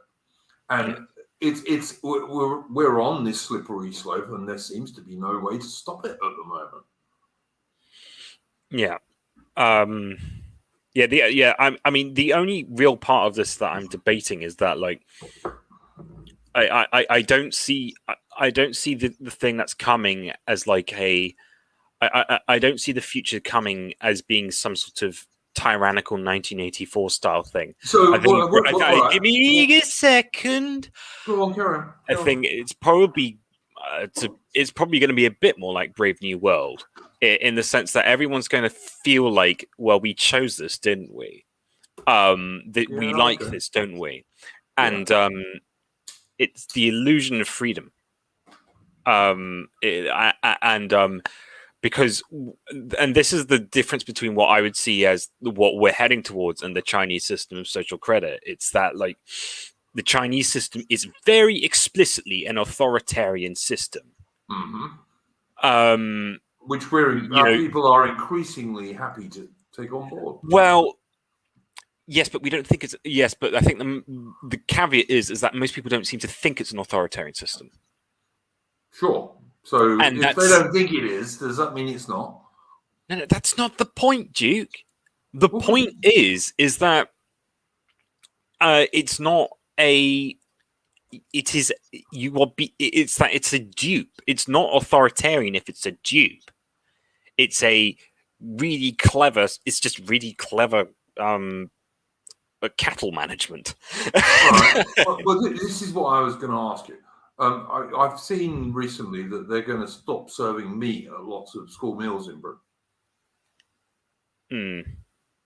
They're going to stop serving meat where? At lots of school meals in Britain. So instead of having meat every day, which, you know, when I was at school, your school dinner always included some sort of meat. They're going to make it like two or three times a week instead of 5. Wow. I mean, we'll see if that gets. We'll see if that gets past the parents. It's fast. They're going to do it. Yeah, we'll see if that. I mean, I'm not sure they can do that at the free schools because the parents can object to that. Okay, they can probably. I'm not saying they're going to do this at private schools, but they are at state schools. No. The free schools is in, like, it's a form of state school, which Yeah, I know what they are. I know what they are. Yeah. But I'm not entirely sure they'll do them at all of them, but, like, I mean, that is quite the shock. That is quite the shock to the system. Why would they even try?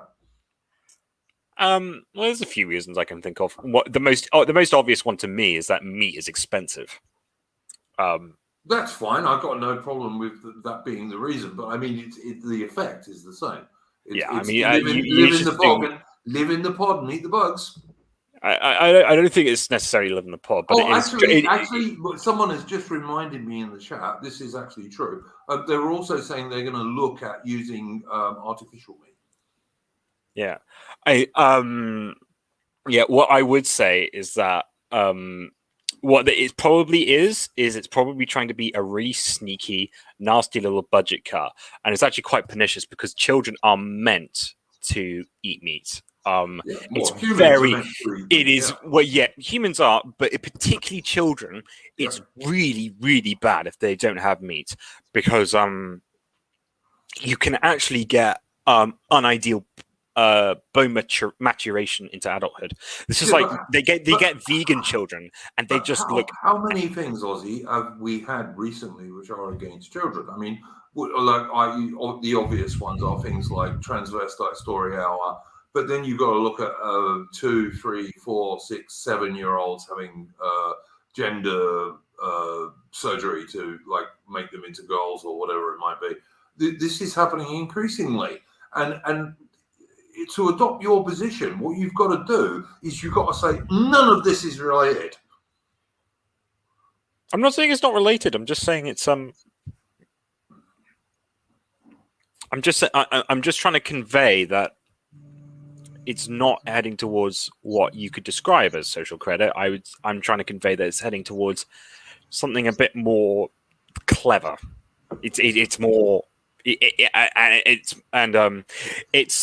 it will be very hard to point out to someone and say, look, this is it. It's going to start being very hard to point out to people that, look, this is literally 1984, whatever dystopia book is the flavor of the month, because people will just feel like, yeah, but we chose this and it's good. I read this book and it said it's good. Or I watched this documentary and it said it's good. But that's exactly what a social credit system will stop people doing. They won't be able to watch a stream like this where they might hear a different opinion, and probably they won't be able to buy a particular book on Amazon. I mean, how many books has Amazon already banned? Well, you shouldn't be buying your books from Amazon anyway. Yeah, okay, I get you, but you see what I'm saying? Yeah. That's actually something very helpful that you can do IRL, is you can go to your local bookstore. If they don't have the book in, then say, look, I would like this book. Can you please order it? Much, much better for the local economy than... Yeah, no, I agree with that. But I mean, another thing I would point out is that local libraries stock less and less books that might be a little bit not totally PC. Well, of course they're not going to do that. Yeah. And by the way, I did agree with you earlier. Aldous Huxley, I think, is much underrated, and Orwell is too often mentioned. I agree with that totally. Brave New World is in some respects closer to where we're heading than 1984. Yeah. More cope, lost for sure. Okay, I'm coping. Listen, Lady of Shalott. All right, I know Ozzy. He's a good bloke, but he is. I don't want to say anything bad here. What I'm trying to say is, spit it out there, boy. He's a fairly conventional upper middle class chap. Okay, and I think he sees more than he's quite willing to allow. All right, he's not an idiot at all. I mean, I'm less concerned about my intelligence in this sort of situation than I am about this idea that I'm coping. I mean, here's the thing: someone could say I'm coping, but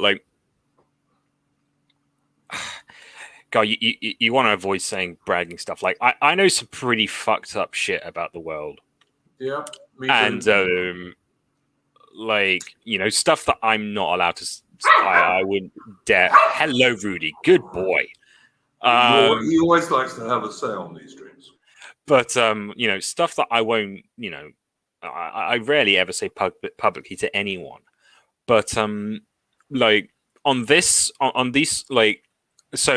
if I would need a bloody good reason to cope, particularly when it pertains to political issues, for me to not side on this. I like to think of this sort of situation in the same way I would be thinking about it if I was in their shoes. And if I was in their shoes and I wanted to keep the workers busy and productive, I wouldn't lock them down outright. I would be clever about it.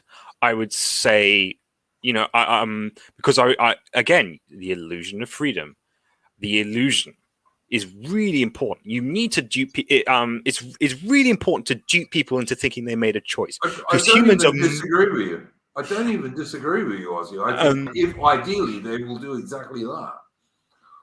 Yeah. To that end,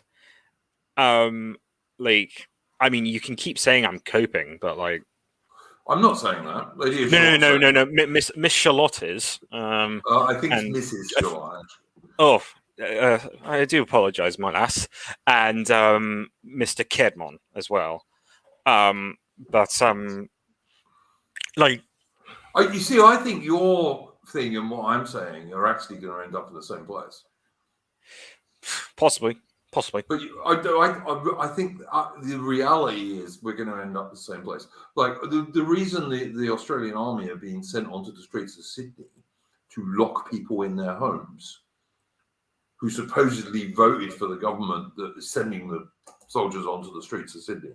The reason that's happening is there were enormous demonstrations last week in Sydney that the police couldn't cope with because there were so many people there. That's why they're doing it. Yeah.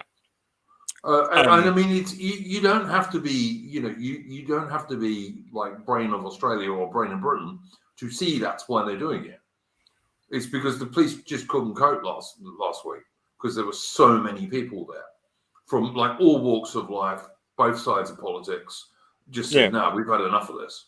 Well, you see that's like because it's for a virus that doesn't bloody well kill hardly anyone. But you see, like that's a response that one would expect if in a population which thinks social credit is too far. Ozzy, look, if they'd have tried that in 1950, when the majority of Australian blokes had been in the army in World War II, they would have had a revolution, man. It would have caused a revolution. Yeah, sure. We're not as we're not as good as we were. No, in Britain. That's a dogmatism of not simply reactionary nature. That's dogmatism of ancient civilization. Things were always better in the age of legends, and I'm not going to disagree with you there. Like the response is not ideal, but it's still a response. See, look, like my grandfather, right, who went across on D+3, yeah. I can just imagine what he would have said if it was 1950 and the government said, no, you're going to be locked in your home. He would have turned around and said, nah, I risked my life in the British Army in the 1930s on the Northwest Front of India. Then I risked my life again in 1944 to go across to Normandy and fought all the way through the Northwest European campaign. Meantime, in 1940, the Germans bombed my fucking home flat and my family weren't killed merely because they were in the air raid shelter. He would have said, no fucking way do you have the right to do this. And that would have been the correct and proper response of every single good person today. Yeah.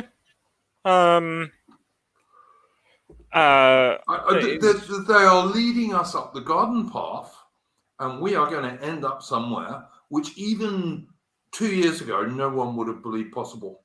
In fact, I think even today we are somewhere where no one would have believed possible 2 years ago. Yeah, to be sure. But I mean, look, just for people in the chat, Ozzy ain't a bad bloke, but like as I said, he is a relatively conventional upper middle class chap, and I think like if things go on a bit further, as I have already seen him do, Ozzy will change his opinion to some degree. Yeah, I mean, the other thing I would say, which was just brought up by Natman Prime, is like sperm count declining. Like again, like for me, that's that just seems to be a natural consequence of modern living. Like, if you have people who are on contraception, which they are, and you have it's in the water supply, and you have an interconnected water supply, which you kind of need to sustain a large civilization, and everything's drunk out of plastic, and no one does manual labor anymore. 3 things which I think we can all agree human beings will just do naturally. Like, then yes, testosterone's going to decline, and precipitously. It doesn't mean I'm a fan of that. It doesn't, but it also doesn't mean that, you know, someone's doing this perniciously either. Yeah, but I've certainly never said that was done. No. But like, it was a good illustration of my point. Like, don't get me wrong, chaps. You should be eat more fat, lift weights. Don't do running because that lowers your testosterone. That's for women. You know, do some manly stuff. Go chop some wood. By all means, get a water filter. All that stuff, great stuff. I do not deny that you should do that. But the idea that like the sperm count is declining because of like some evil overlord thing to stop human beings reproducing. Yeah, no, I don't believe that for a minute. It's just like it gets kind of comical. To me, like, sort of things that make us silly. Ozzy, I've never thought that was true. No, I'm not talking about you. I'm using it as an illustrative point because, and I know for a fact I've never heard Lady of Shalott say that. Who is a mother, by the way? Yeah. You know, I'm really skeptical about these sort of like these sort of, oh, it's their fault, they're trying to destroy us, because like, one, I'm not entirely sure it's true, and perhaps more importantly, it removes accountability from yourself. You can say, oh well, it's their fault. You know, this is like the real problem, like with the JQ and stuff like that. It's like, oh well, it's not our fault, we're just so amazing, and like, I agree. I don't disagree with what you're saying. I've always said that, you know, the JQ, yes, there is some truth in the JQ, there is, but you know, most of the people who are fucking us over are actually not Jewish, so you know, they're British people. Yeah, some of them are. Most of them are. There is no way this could have happened without British people giving the thumbs up. Yeah, well, I don't say thumbs up. Actually, that's not true. Look, if you go back, okay, not thumbs up, but passive consent. If you go back to Enoch Powell, for example, when he did his Rivers of Blood speech, etc., he was overwhelmingly supported by most sure, but the British public will also by passivity consented to what was going on anyway. Yeah, they didn't object strongly enough. All right. Yeah. I'll grant you that. Yep. So, you know, no matter what, no matter how you see it, this has happened because we let it happen. Yeah, and it's no one else's fault. And it's not some sort of like, oh, the government is trying to control us. Blah, blah, blah, blah, blah, blah. It's like, no. But now it is. Well, if it is, then it's our fault. Well, yeah, if we let them get too much power, I suppose. But I mean, I listen. I'm not a Democrat. If I had my way, we would have household voting in the UK from 21 onwards, and the only exceptions to that would be people who served in the armed forces. But that's me, all right. And I wouldn't let women vote for sure. But none of that's going to happen, you know. So I don't know. I mean, I think giving women the vote was an enormous mistake. Actually, it wasn't. But it wasn't a mistake. It was done on purpose because the people in power knew that would push everything left. I disagree with you there. Okay, you can. The Tory vote increased after women's suffrage. Women who are conservative, women who are religious.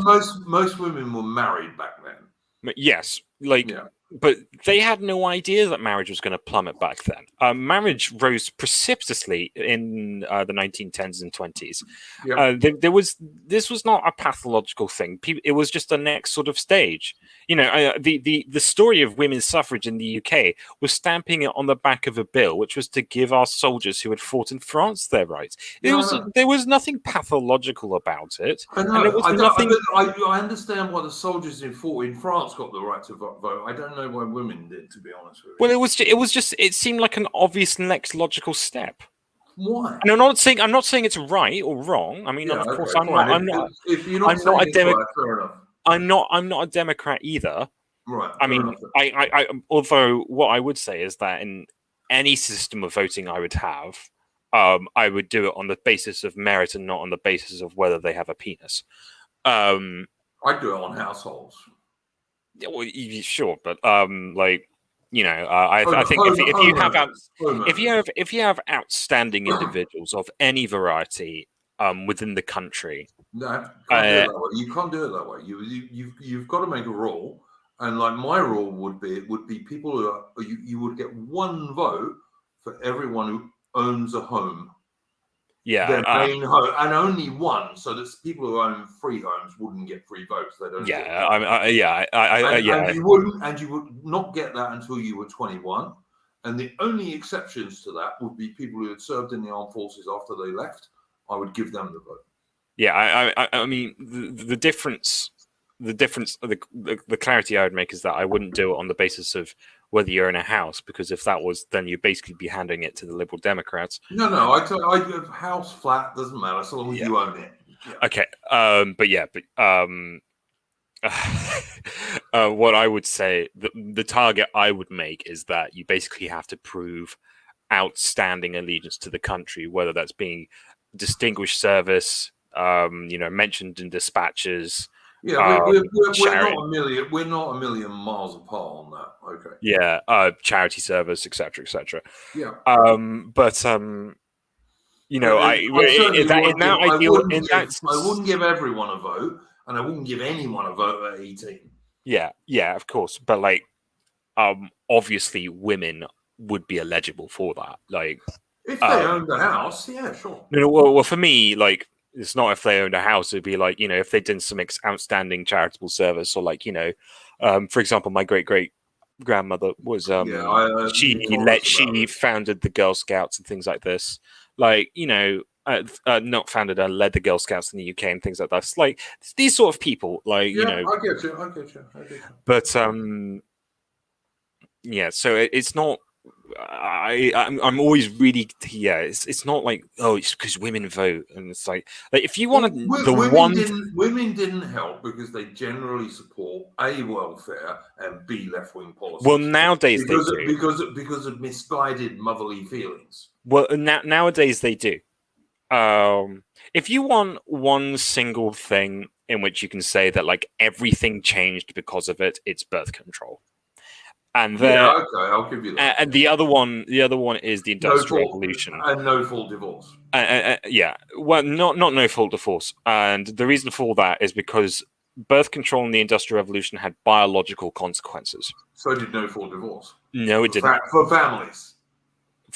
Not biologically. All right, if you want a foundational change in society, I don't disagree. You need to play with the biology of human beings. Yeah. So on those issues, you would have me in agreement.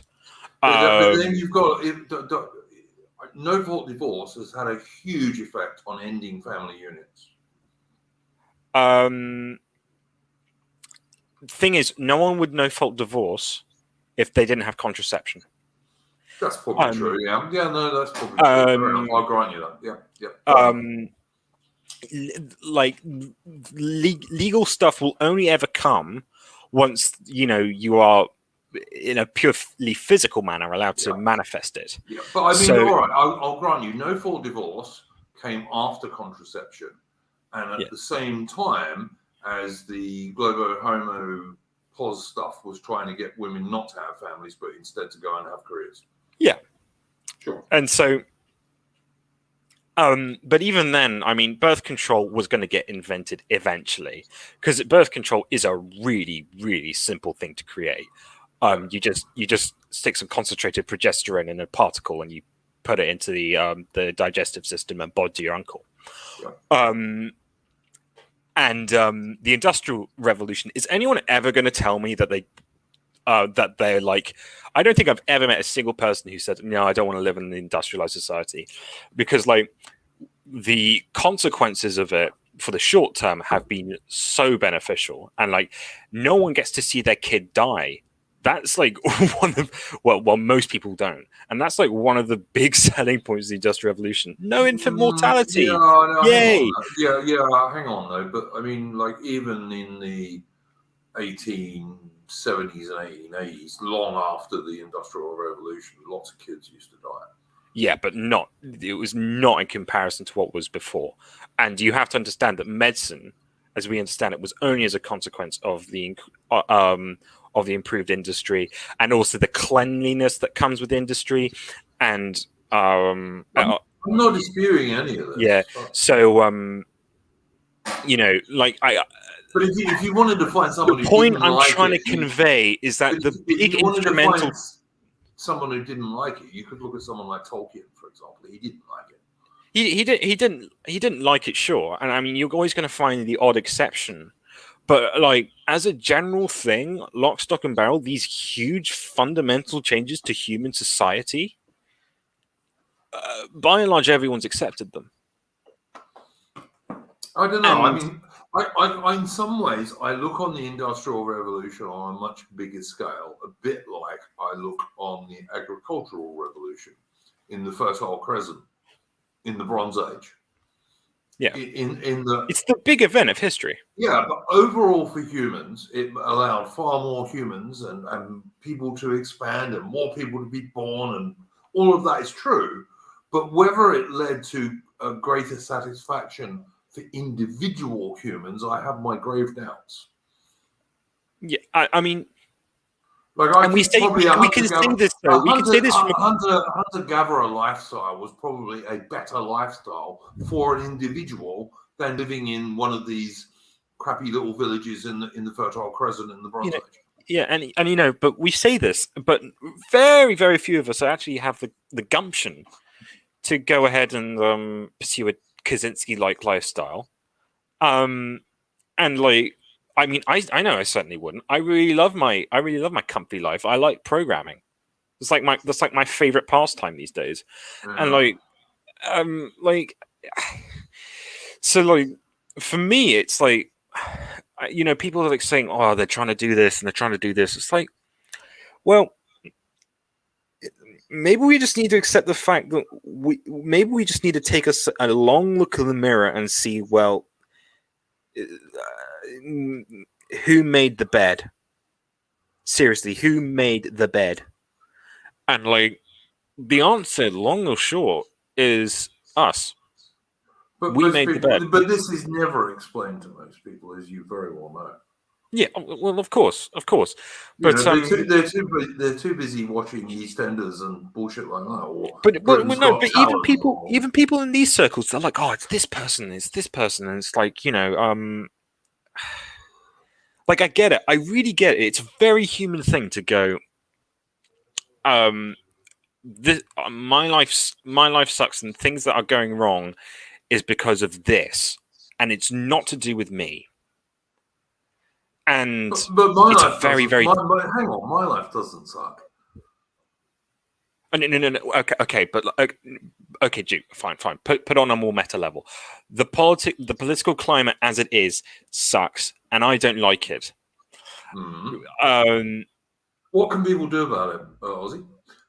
Like, say they have woke up, say they've looked at things like you and I are talking about, and they decide, for example, that these lockdowns and the enforced vaccines and the rest of it are not a good thing.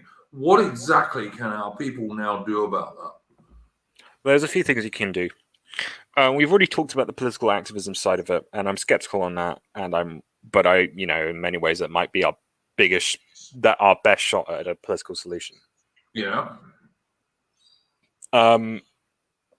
The other thing you can do, which is quite a logical step for me, one of the great gifts that we have been given through this lockdown, and there's not many, is working from home. So you can take basically most jobs, and you can go fuck with off. Hang on, with a certain skill level. Let's be fair. With a certain skill level, okay, fine, sure. But like, I mean, you can take most jobs, and like even most trades jobs, and you can just fuck off to the countryside. Yeah, okay. With the trade jobs in the countryside, I agree with that. Yeah. What I would propose. Now, I'm only a young guy. I'm 21. I mean, I should not really. It's an awkward position to be in because I'm sure many people in the chat are like going, "Who the fuck is this little shit?" But yeah, I'm more than twice as old as you, mate. But yeah, go on. Yeah.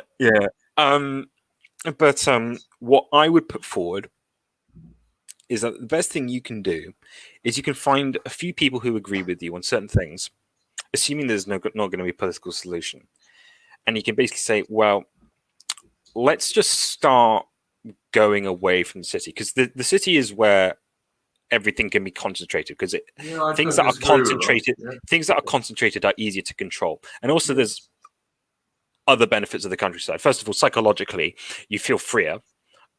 You actually will have less stress on your body.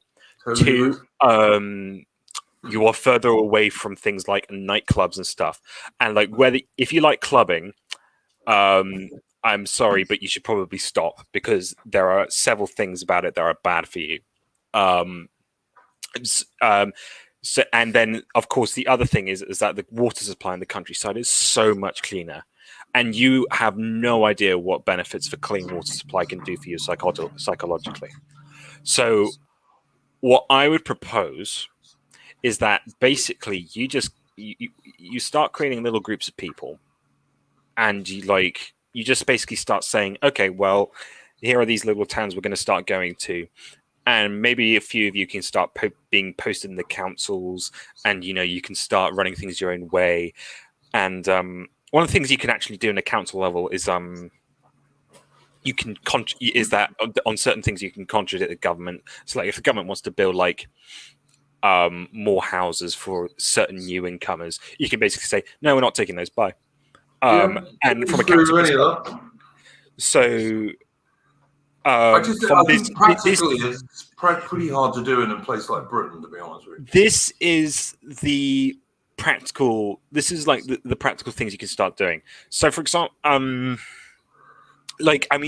unfortunately, not everyone can do this. Like, if you're a city planner, hang on, Ozzy. I totally agree with everything you said there. Although I think it's difficult to do that in Britain. It's more difficult to do it in Britain than it would be in, say, the United States or in Australia, which is like got more land. But really, what I was asking you was, like, if you don't like vaccine passports and you don't want to get double vaxxed, what actually practically can people do against that now? How much were you willing to sacrifice? Well, I mean, all right. If you're willing to not go any public place and never travel abroad, I guess you might just about get away with it at the moment. Like, here's the thing. Like, Ted Kaczynski really believed what he believed. So Tommy Hill here saying, how is the Industrial Revolution good? Well, mate, as far as I'm concerned, you're a bloody hypocrite, okay? Because you're on here, I don't know where you live, but you're on here at some point in the night, and you're bloody sending texts about the Industrial Revolution, presumably from the comfort of either an office or a home. You have no fucking right at all to say how is it good. I get what you're saying there, Ozzy. So give me a sec. So if you have an objection to these sort of things, the next question is how do you really have it in your bones? Do you really, really object? And like, is it like, for me, the breaking point for me would be I can no longer practice my faith. At that point, I'm going to jail. I don't care anymore. Because that's the line. If your line is I'm not having coof juice injected into me, fine.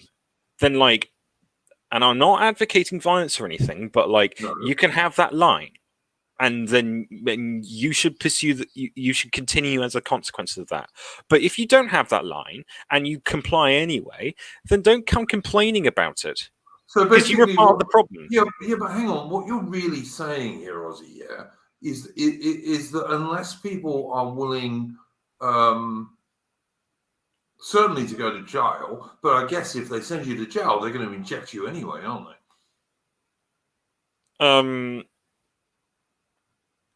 I mean, here's the thing, though. Like, how principled are you? Like, I mean, like, no, like, I'm asking you. How hard? If they send you to jail, they're going to inject you anyway. So sure, My question to you, right, is, and you've been going on quite correctly in some respects about, British people allowed this to happen. All I'm asking you is, what can we do to stop these particular things, i.e., vaccine passports, and having to get injected, etc.?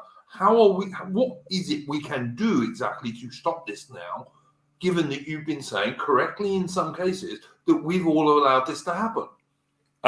Well, I think I laid it out.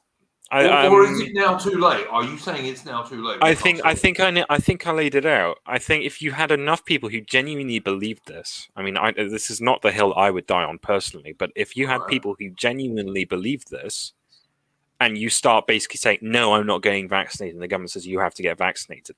Like, if you start reaching critical mass, then the government has to fold. It's hang on, I'm not getting this across properly. Like I said, last week in Sydney, they had like 50, 60,000 people in the streets. That's not enough. Yeah, it was a lot, mate. Okay, sure. The police couldn't cope with it. So what they've done is they've said, okay, we're going to put the Australian Army on the streets. And now, if I was an Australian Army soldier, I would say, no, I'm not doing that. Right? I would just say, no, I'm not going to do that. That's not what I signed up for. I signed up to defend Australia, not attack Australians. Right? Now, I would do that personally. Okay? Even if that got me thrown in jail. But I don't think many people will, because we're in this weak modern world that you were talking about earlier. But the other thing they're doing is they're saying, well, if anyone in Australia puts up something that's anti-vax on a social media site, they can get an $11,000 fine. Now, if I got an $11,000 fine, I couldn't possibly pay it. I don't have $11,000 laying around.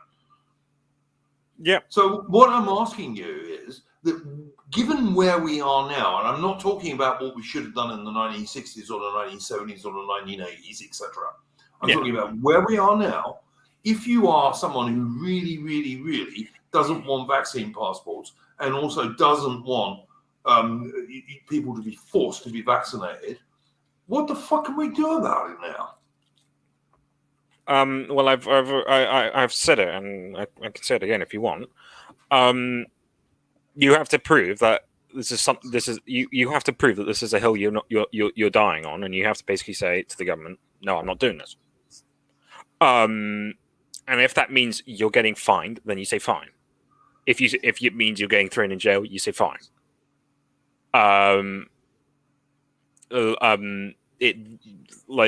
Ultimately, this is how you would resist a tyranny.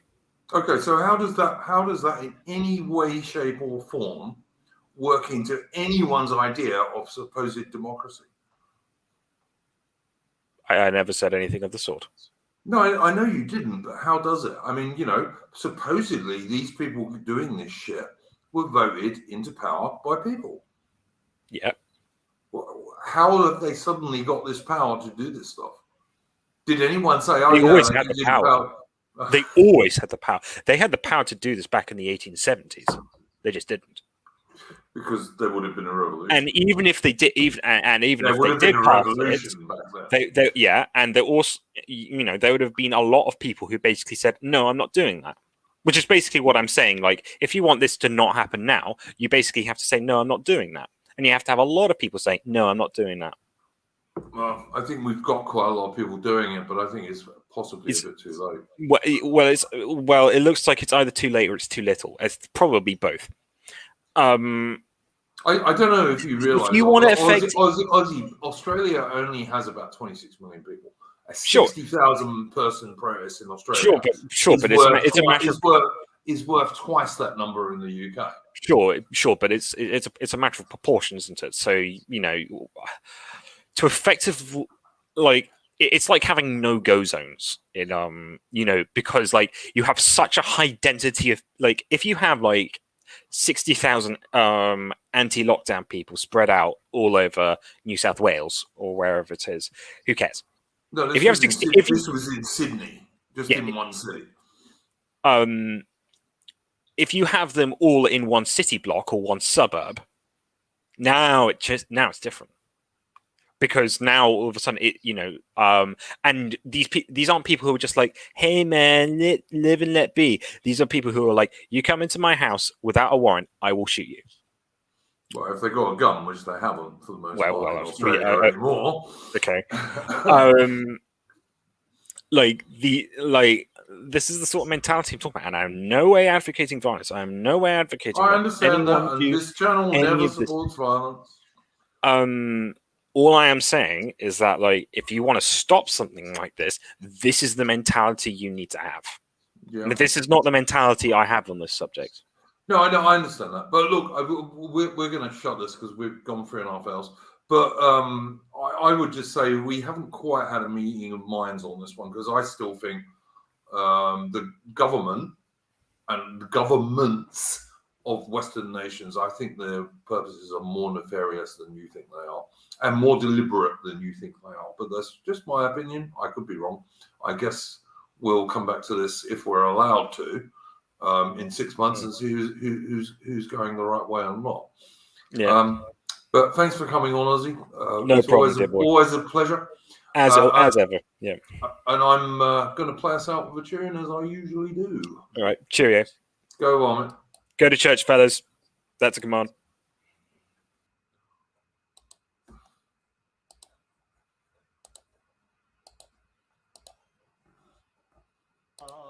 Jolly, jolly grog.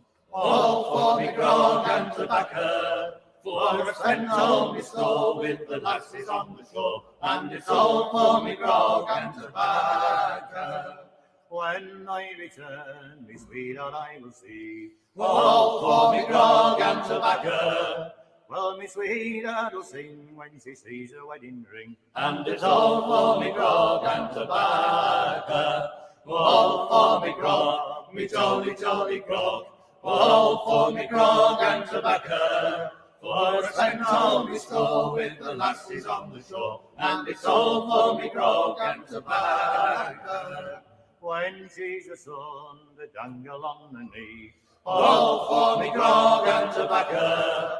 Well, she'll sing him to sleep while I sail the stormy deep. And it's all for me grog and tobacco. All for me grog, me jolly, jolly grog. It's all for me grog and tobacco. For I spent all me store with the lasses on the shore. And it's all for me grog and tobacco.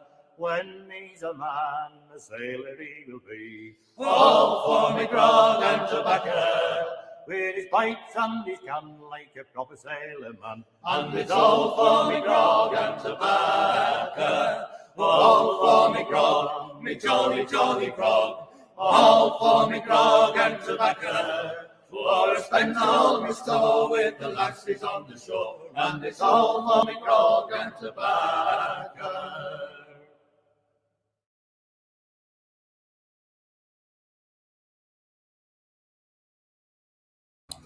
Okay, that was All for Me Grog and Tobacco, which is a traditional Royal Navy song, British folk song. Thanks very much for joining us, folks. Don't forget to like and subscribe before you go. And if I don't see you before that, because I think we might be doing a stream in midweek at some stage, but if not, we will see you next Saturday or Sunday morning if you're in Australia. And go well, folks. And don't let the fucking government get you down too much.